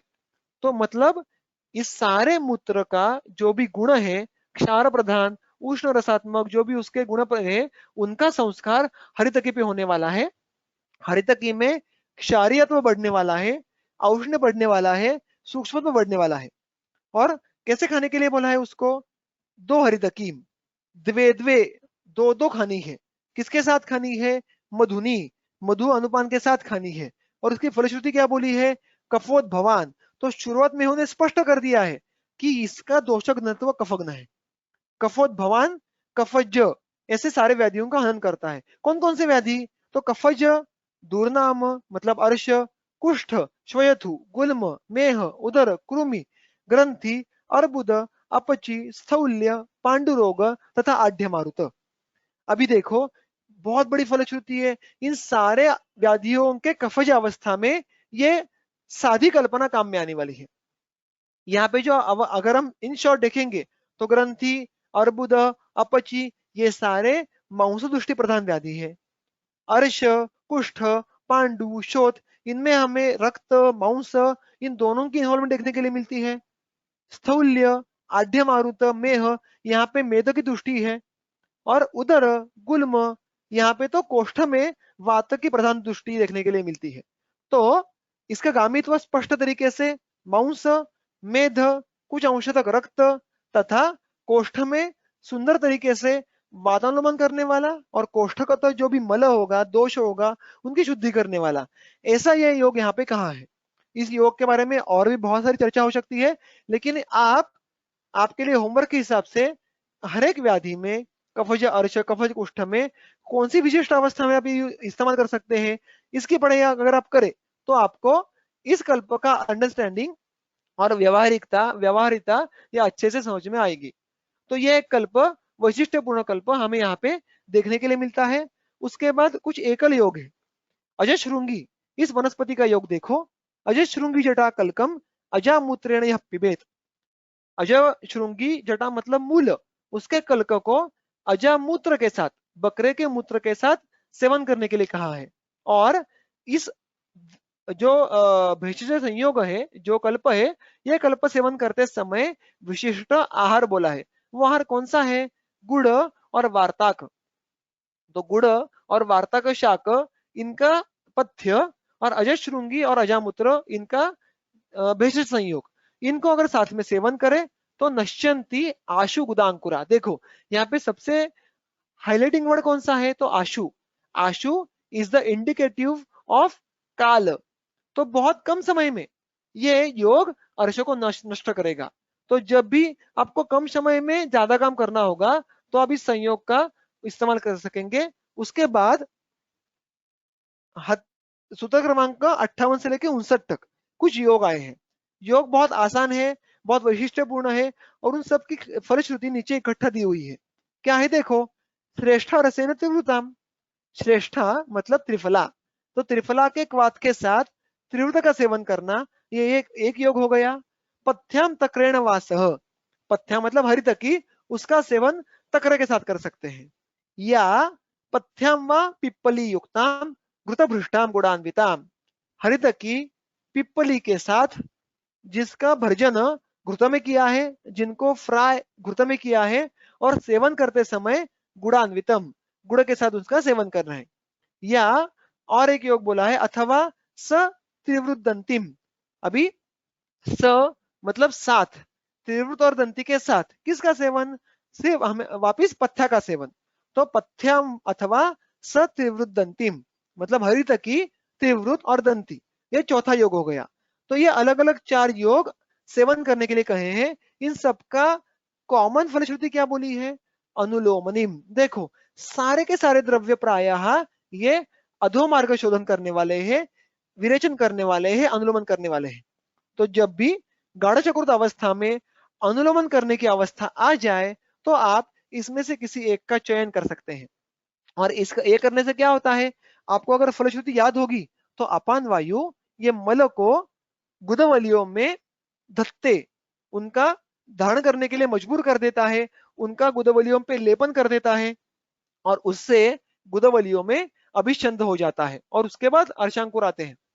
तो अगर इस गुदाश्रित दोषों का शोधन करना होगा तो अगर इन द्रव्यों का, इन कल्पों का इस्तेमाल करें तो क्या होता है, हते गुदाश्रय दोषे, ये सारे कल्प गुदाश्रित दोषों का हरण करते हैं, उनको बाहर निकालते हैं।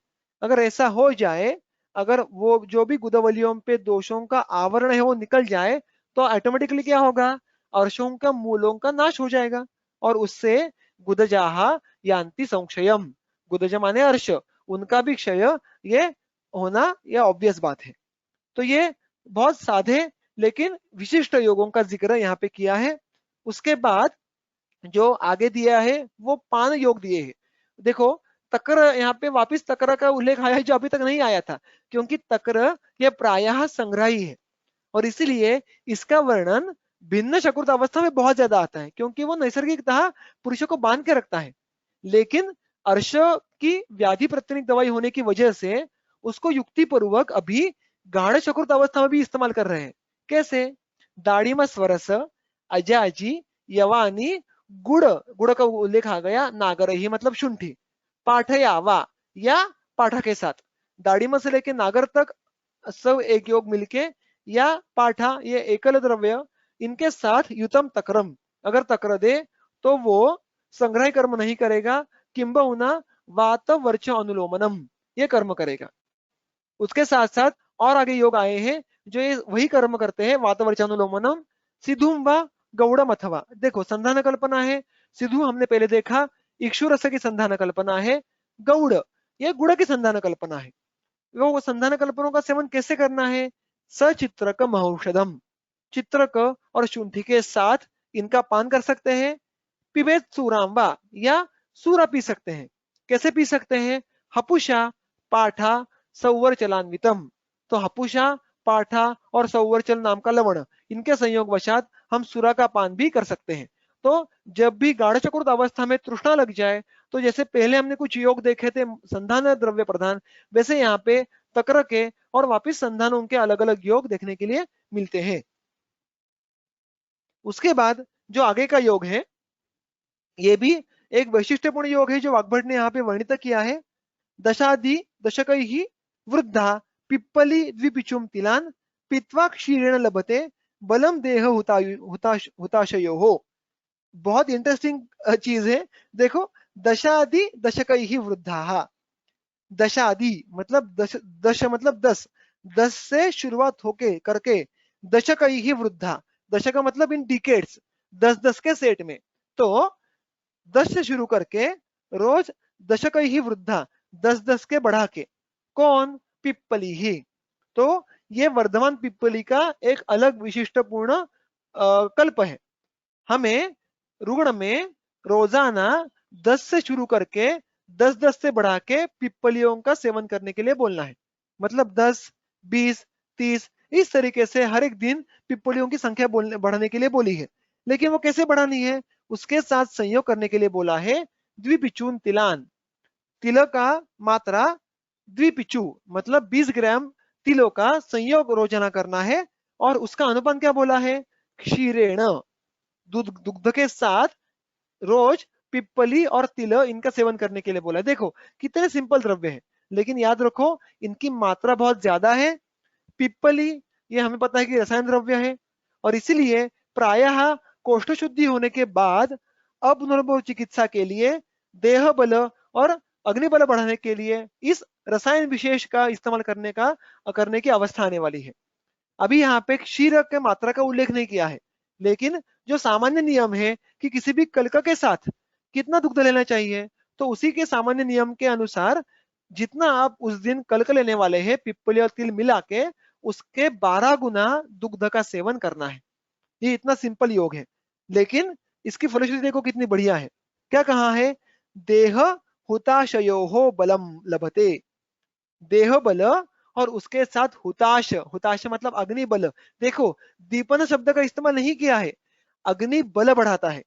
अग्नि बल बढ़ाने के लिए हमें पाचक पित्त, ग्रहणी, पित्त धरा कला, ये बहुत एक दूसरे के, they are link to each other.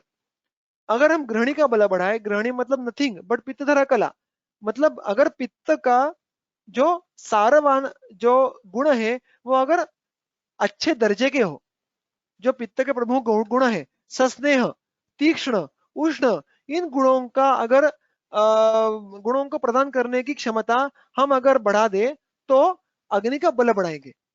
और उसके साथ साथ अगर यह द्रव्य अच्छा खासा स्निग्ध हो तो इन पैरेलल अपतर्पण होने के बजाय संतर्पण होगा, देह बल बढ़ेगा। और इसी लॉजिक से पिपली, तिल, इन जैसे अत्यंत स्निग्ध तथा अच्छी खासे उष्ण इन द्रव्यों का इस्तेमाल किया है, लेकिन इनके उष्ण गुण की बाधा ना हो तथा धातुओं का बल बढ़ते रहे, इसके लिए अनुपानवशात क्षीर का इस्तेमाल करने के लिए कहा है। तो इसमें काल, एक काल का लेकिन जिक्र यहाँ पे नहीं है, काल का जिक्र नहीं है तो ये कब तक सेवन करना है?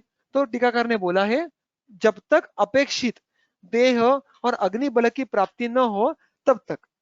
तो it is completely to the discretion of vaidya. तो रुग्ण बल, देह बल, अग्नि बल, ये सारी चीजें देख के वैद्य कैन डिसाइड कि इस क्रम को किस हद तक स्ट्रेच करना है।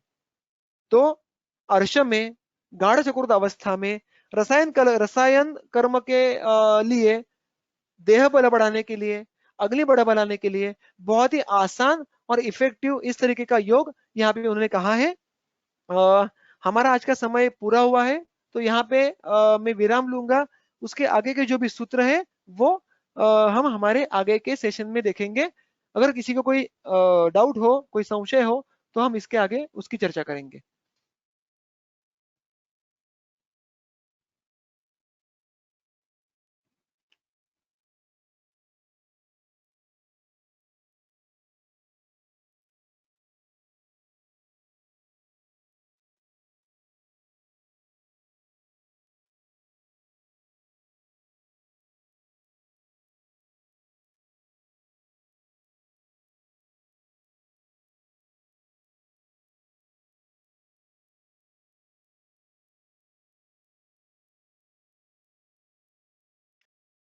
हॅलो.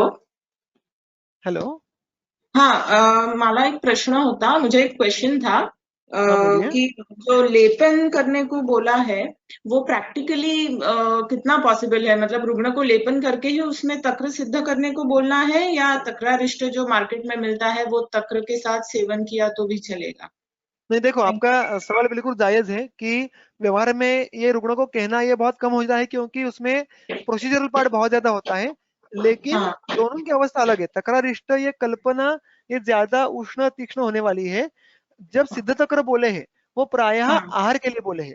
तो समझो अर्श का व्यापक बहुत ज्यादा है, उसको अगर हम्म, हमें ठीक करने के लिए आहार में भी बड़े बदलाव करने हैं, तो हम रुग्णों हाँ, को समझो कि हमें आर्द्र द्रव्य नहीं मिल रहे, तो हम रुग्णों हाँ, को समझो आपको कुंभ नहीं मिल रहा, तो जिसमें भी तक्र हम्म, करने वाले हैं उसके हम्म, अंदर अब रुग्णों को हम चित्रक चूर्ण दे सकते हैं। उसको कह सकते हैं कि अच्छा, हम जैसे उद्वर्तन करते हैं उसका उसको लेप करो अंदर से, और उसमें तक्र, हम्म, उसमें आपको जो दूध डालना है वो डाल के रखो। इतना भी करना अच्छा, होता कैसे है कि हमने कभी किया नहीं है, इसलिए थोड़ा सा हाँ, हमारा वो क्या बोलते हैं, क्लिक नहीं होता हमें बैठने के बाद। लेकिन अगर आप हम्म, व्यवहार में रुग्णों को देने करने के लिए बोल दे, तो there are many people who are ready to do that because they are suffering a हाँ, lot from this kind of okay, condition. So yeah, frankly they are not replaceable with each other, they have got different condition. Okay, okay, या, thanks. Thank you.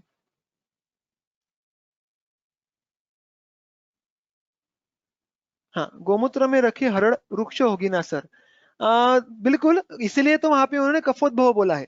अगर आपने जो पहले देखा था कि गोमूत्र और हल्दी, हिरड़ा, इनका जो संयोग है वो वृक्ष प्रधान होने वाला है। Basically haridra itself, sorry I am sorry, harita की इटसेल्फ ये वृक्ष है। लेकिन अगर आप दोनों के गुण देखने के लिए जाए, हरिता की ये बहुत बढ़िया तरीके से वातानुलोमन करती है। गोमूत्र के जो गुण आए हैं, अगर आप चरक सूत्रसन पहले आते देखें तो वात का अनुलोमन करने वाला गोमूत्र है। इसलिए अगर ये योग हम विधिवत इस्तेमाल करें तो कफ प्रधान, लेकिन वातानुबंधी अवस्था में इस्तेमाल करेंगे। वाता प्रकोप नहीं करता है, उसके उष्ण गुण की वजह से वो वातानुलोमन करता है। अगर मानो गलती से इसका अतियोग हो गया, अगर जरूरत से ज्यादा कफ शमन होने के बावजूद हम इसका इस्तेमाल करने लगे, तो रुक्षण हो जाएगा और तो उसका वाता प्रकोप देखने के लिए मिलेगा, नॉट बिफोर। ठीक है sir, now takra is made from dadhi vilodana, it will help same like takra we get from preparation loni. मुझे समझ में नहीं आ रहा वो। Now takra is made from dahi vilodana, it is, हाँ ठीक है। यहाँ पे एक मैं सिर्फ बात कहूंगा कि तक्र को निर्माण का विधि जो होता है, देखो इसका भी मैं, it's a bit big topic, लेकिन अगर आप ग्रंथ में देखने के लिए जाए, आगे मैं आपको थोड़ा सा होमवर्क दूंगा यहाँ पे, कि सूत्रस्थान जो 5वां अध्याय है, वहां पे जो क्षीर वर्ग आया है, उसमें तक्र को तैयार करने की विधि दी है। तक्र में कितना पानी डालना है ये वहां पे दिया है। सिर्फ दधी को मंथन करके उसमें से सिर्फ रवि डाल के उसको घोल के तक्र नहीं होता है। तो उसमें पहले हमें पानी डालना पड़ता है, विशिष्ट काल के लिए उसको मंथन करना पड़ता है, फिर उसके बाद उसको तक्र कहते हैं। तो पानी डालना और मंथन करना ये दो बड़े संस्कार है। वो अगर करे तो हमें दधी से अलग द्रव्य तक्र नाम का मिलने वाला है। और उसको कब तक करना है? जब तक उसमें से स्नेह अलग दिखना शुरू न हो जाए। तो जब से तक्र और स्नेह इनका अलग अलग वियोग ना हो जाए तब तक मंथन करना है, दैट इज आइडियली तक्र। और उसमें पानी का प्रोपोर्शन भी अलग अलग बोला है। आपको अगर आप आगे के ग्रंथ देखे, भाव प्रकाश, बहिष्ठ रत्नावली, तो उसमें और आपको याद होगा छच्छिका, मथित, घोल, there are very different variations. So our duty is to study them. और फिर जैसे हमने पहले देखा कि रूक्ष तक्र, स्निग्ध तक्र, इनका इस्तेमाल हम रुग्णों को करने के लिए बोल सकते हैं। एक मिनिट, तक्रारीज 2-3 ठिकाणी यमकाचे वर्णन आले आहे, तर तिथे काही विशेष कार्य आहे का? देखो, यमक का जो कर्म है, यमक करने के लिए बोला है क्योंकि उन अवस्था में वात का विबंध बहुत ज्यादा होने वाला है। प्रायः वात प्रधान अर्श में कोष्ठ में रोक्ष बहुत ज्यादा होने वाला है। हम सिर्फ तैल इस्तेमाल करें वातानुलोमन करने के लिए, तो उससे एक चीज है कि वो थोड़ा गुरु हो सकता है। हम सिर्फ घृत इस्तेमाल करें तो उससे उतना अच्छा अनुरमन नहीं होगा जितना अच्छा तैल से होगा। इसलिए वहां पे दोनों के कर्म मिलने के लिए यमक का इस्तेमाल करने के लिए बोला है। ग्रीष्म ऋतूमध्ये तक्र कशा प्रकारे करावे? यहाँ पे तक्र के बहुत सारे योग अलग अलग जगह बोले हैं। तक्र में ग्रीष्म ऋतु में 2-3 चीजें कर सकते हैं। एक तो पानी का प्रमाण बढ़ाना है। पानी का प्रमाण बढ़ाने से उसमें दधी का प्रमाण ऑब्वियसली प्रोपोर्शनली कम हो जाता है। उसमें ग्रंथ ने अलग अलग जगह बोला है कि स शर्करा, स धान्यक, इस तरीके से जो भी पित्त शमन करने वाले शीत वीर्यात्मक जो द्रव्य है उनका संयोग कर सकते हैं। उस प्रकार से अगर हम उसका उपयोग करें तो उसका औष्ण्य कम होता है और फिर हम उसमें रुग्णों में तक्र का सेवन करने के लिए बोल सकते हैं। Sir please mention the reference of only takra preparation as many people just mix water. हाँ, तो मैंने वही कहा कि जो सूत्रस्थान द्रव द्रव विज्ञानीय है वहां पे टीका में आपको तक्र निर्मिति की विधि देखने के लिए मिलेगी।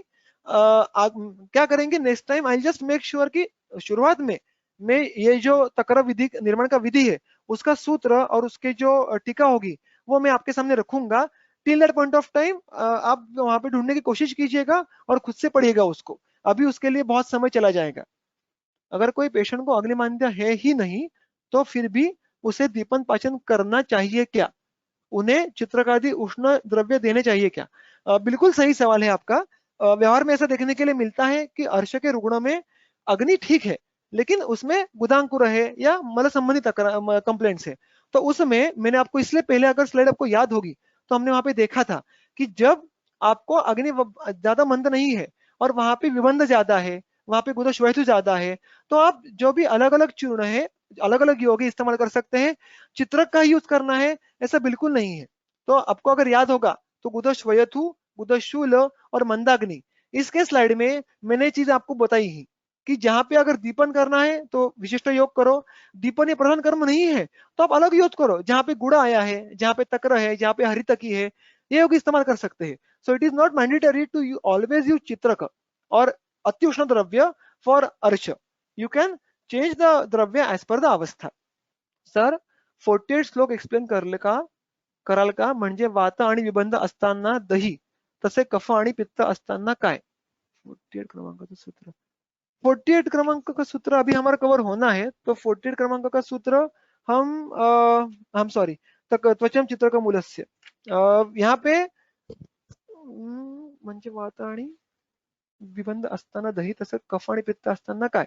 नहीं देखो पित्त, ये अवस्था पित्त की है ही नहीं। जो जो हम अभी देख रहे हैं ना वो शुष्क अर्श है, शुष्क अर्श में वात कफ प्रधान होने वाला है। तो यहाँ पे we have to deal with only 2 dosha, वात एंड कफ। और मैंने वहां पे से वात और विबंध होगा तो दही इस्तेमाल करना है, कफ की वजह से विबंध होगा और रुक्षण करना होगा तो वहां पे हम तकर इस्तेमाल करेंगे। तो यहाँ पे पित्त का सवाल आएगा नहीं, क्योंकि चित्र का इस्तेमाल कर रहे हैं, चित्र का इस्तेमाल हम पित्त में कभी नहीं करेंगे। चित्र का इज वेरी तीक्ष्ण उष्ण रुक्ष कर, हाउ इट हेल्प्स इन वात कफार्श। ठीक है, तो देखो अगेन चित्रक हम यहाँ पे एकल इस्तेमाल नहीं कर रहे हैं। जब हम चित्रक को तक्र के संयोग से इस्तेमाल करेंगे तो तक्र का जो अम्लत्व है वो काम में आएगा। फिर मैं एक बार दोहरा रहा हूं यहाँ पे कि चित्रक का जब इस्तेमाल करेंगे तो वो अवस्था कफ प्रधान वातानुबंधी होगी। जब एकल वात प्रकोप होगा तो हमने अभी देखा वैसे मध्य कल्पना आती है, दधि आता है, गुड़ आता है, स्नेह आता है, ऐसे बहुत सारी चीजें आती है। तो एकल वात प्रधान अवस्था होगी तो चित्रक is not drug of choice, लेकिन वो उसके तीक्ष्ण उष्ण रुक्ष गुण की वजह से हम तक्र के साथ संयोग करके उसका इस्तेमाल कफ प्रधान वातानुबंधी अवस्था में कर पाएंगे। Please mention the reference of mool takra, कहा गया है पहले मैंने, any specific harada to be use, bal harada सुरवारी। देखो अनुक्त जब हरितकी होगी तो ऑब्वियसली सुरवारी हिरडा ही इस्तेमाल करना है। बाल हिरडा ये विशिष्ट अवस्था में आता है, यहाँ पे उसका चयन ये अपेक्षित नहीं है। तो whenever it is anukta we by default have to choose चुरवारी हिरडा। सर तक्र अगर अपतर्पण करने वाला कहा जाता है तो पुष्टि बल कार्य, I guess I have answered this in one of the sutra, sutra क्रमांक 43, उसमें उसका मैंने अच्छा खासा एक्सप्लेनेशन किया है। तो आई रिक्वेस्ट कि you just go back to the video which going to be published, और जहां पे मैं सूत्र क्रमांक 43 स्रोतस्सु शुद्धक शुद्धेषु ये जो सूत्र आया है वहां भी मैंने इसी सवाल का जवाब अच्छे से दिया है। तो please refer to that. In spite of if you have some doubt you can ask me in the next session. Sir तक्र का उपयोग हम बाकी व्याधियों में कर सकते हैं क्या, जिसमें अत्यधिक अग्निमांद्य हो अर्श के अलावा? बिल्कुल कर सकते हैं। हम तक्र के बारे में जब ग्रहणी देखने वाले हैं, ग्रहणी की चिकित्सा, तब तक्र का बहुत अच्छा वर्णन वहां पे आता है। पांडु में स्पेशली अष्टांग संग्रह में देखोगे तो वहां पे तक्र का बहुत अच्छा अच्छा रोल आता है। अतिसार में तक्र की अलग अलग अवस्थाएं आती है, और अगर हम इस अध्याय के जो आखिरी का सूत्र है उसमें ये सूत्र आता है, ये उसका मीनिंग जो है अर्श अतिसार ग्रहणी, ये तीनों अवस्थाएं, ये तीनों व्याधि एक दूसरे से हो सकती है, और इनका सारों का जो जड़ है, जो मूल है, वो अग्निमांद्य है। और इसीलिए तक्र का बहुत ज्यादा योग, सबसे ज्यादा योग हमें अर्श अतिसार ग्रहणी में देखने के लिए मिलते हैं। तो आपका सवाल बिल्कुल सही है, इन सारे व्याधियों में हम तक्र और तक्र की कल्पना इस्तेमाल कर सकते हैं। एक minute, can all this yoga be used in गाढ़ा चक्र विदाउट अर्श? अच्छा यह सवाल है आपका, बिल्कुल इस्तेमाल कर सकेंगे। इसका जो उल्लेख आएगा ना वो आगे उदावर्त चिकित्सा में आएगा। उदावर्त चिकित्सा में वहां पे बिल्कुल बोल के रखा है कि उदावर्त में जो भी गाढ़ चक्रुत अवस्था में योग आए हैं उनका इस्तेमाल करो। अभी उदावर्त तो अर्श के बिना भी हो सकता है, ये हमने पहले देखा है। तो जब भी उदावर्त जैसा, मतलब पक्वाशय में प्रतिलोम वात हो, पुरुष का विबंध हो, पुरुष कठिन हो, तो आप इन योगों का युक्ति पूर्वक इस्तेमाल बिल्कुल कर सकते हैं।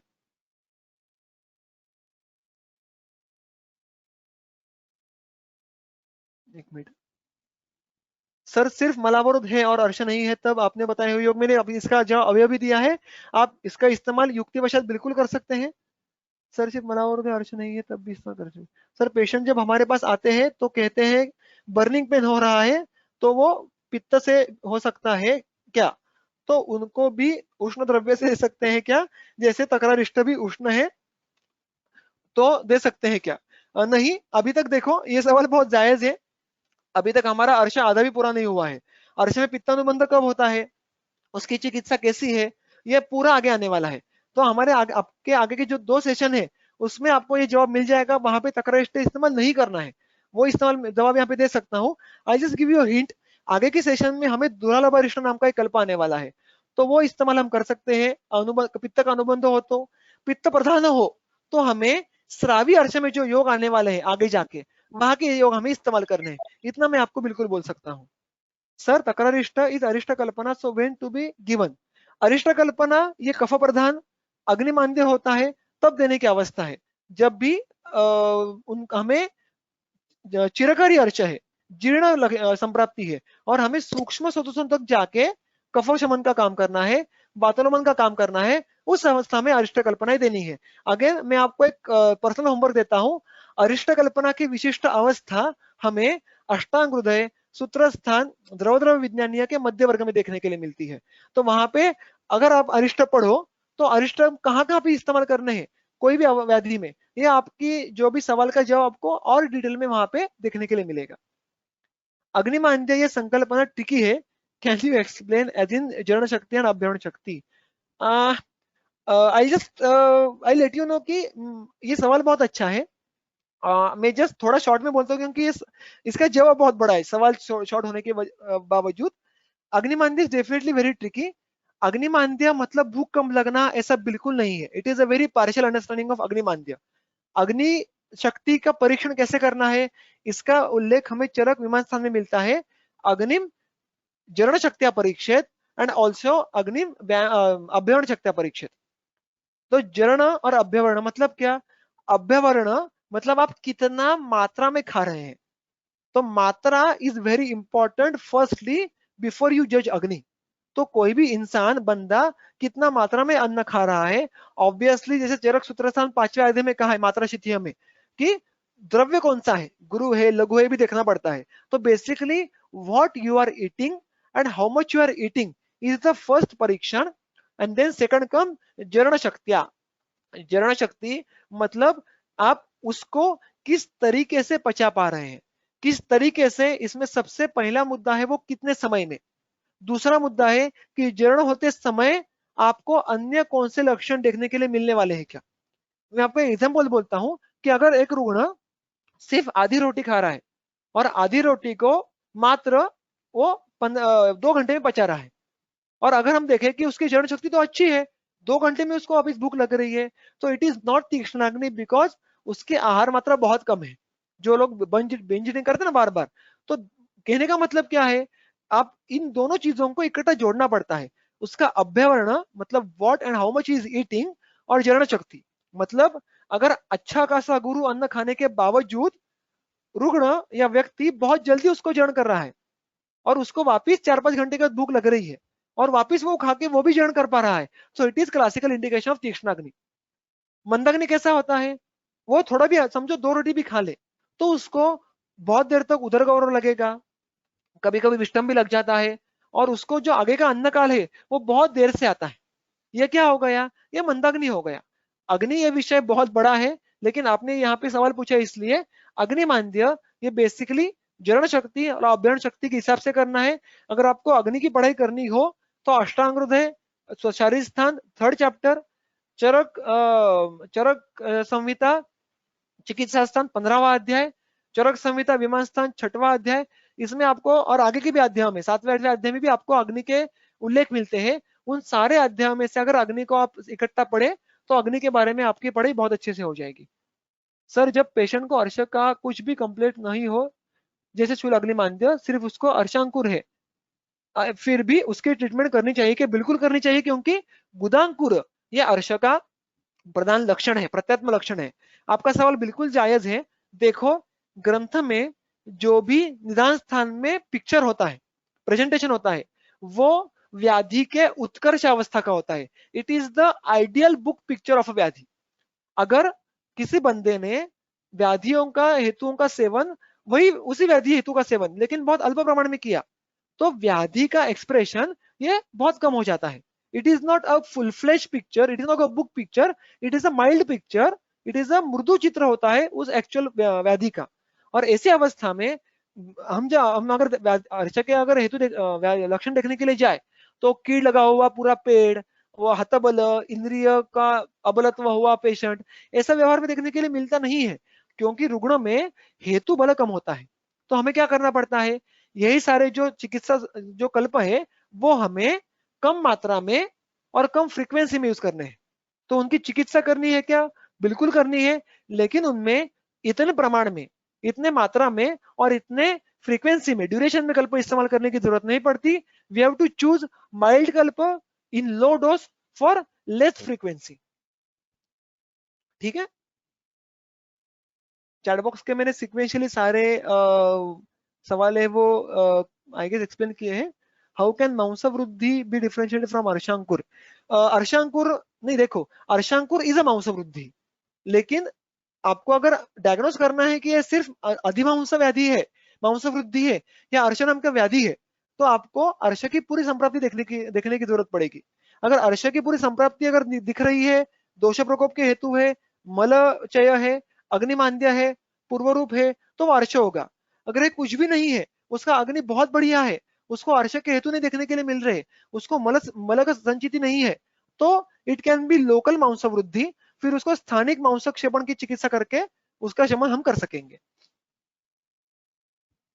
ठीक है, I guess we are beyond our time limit.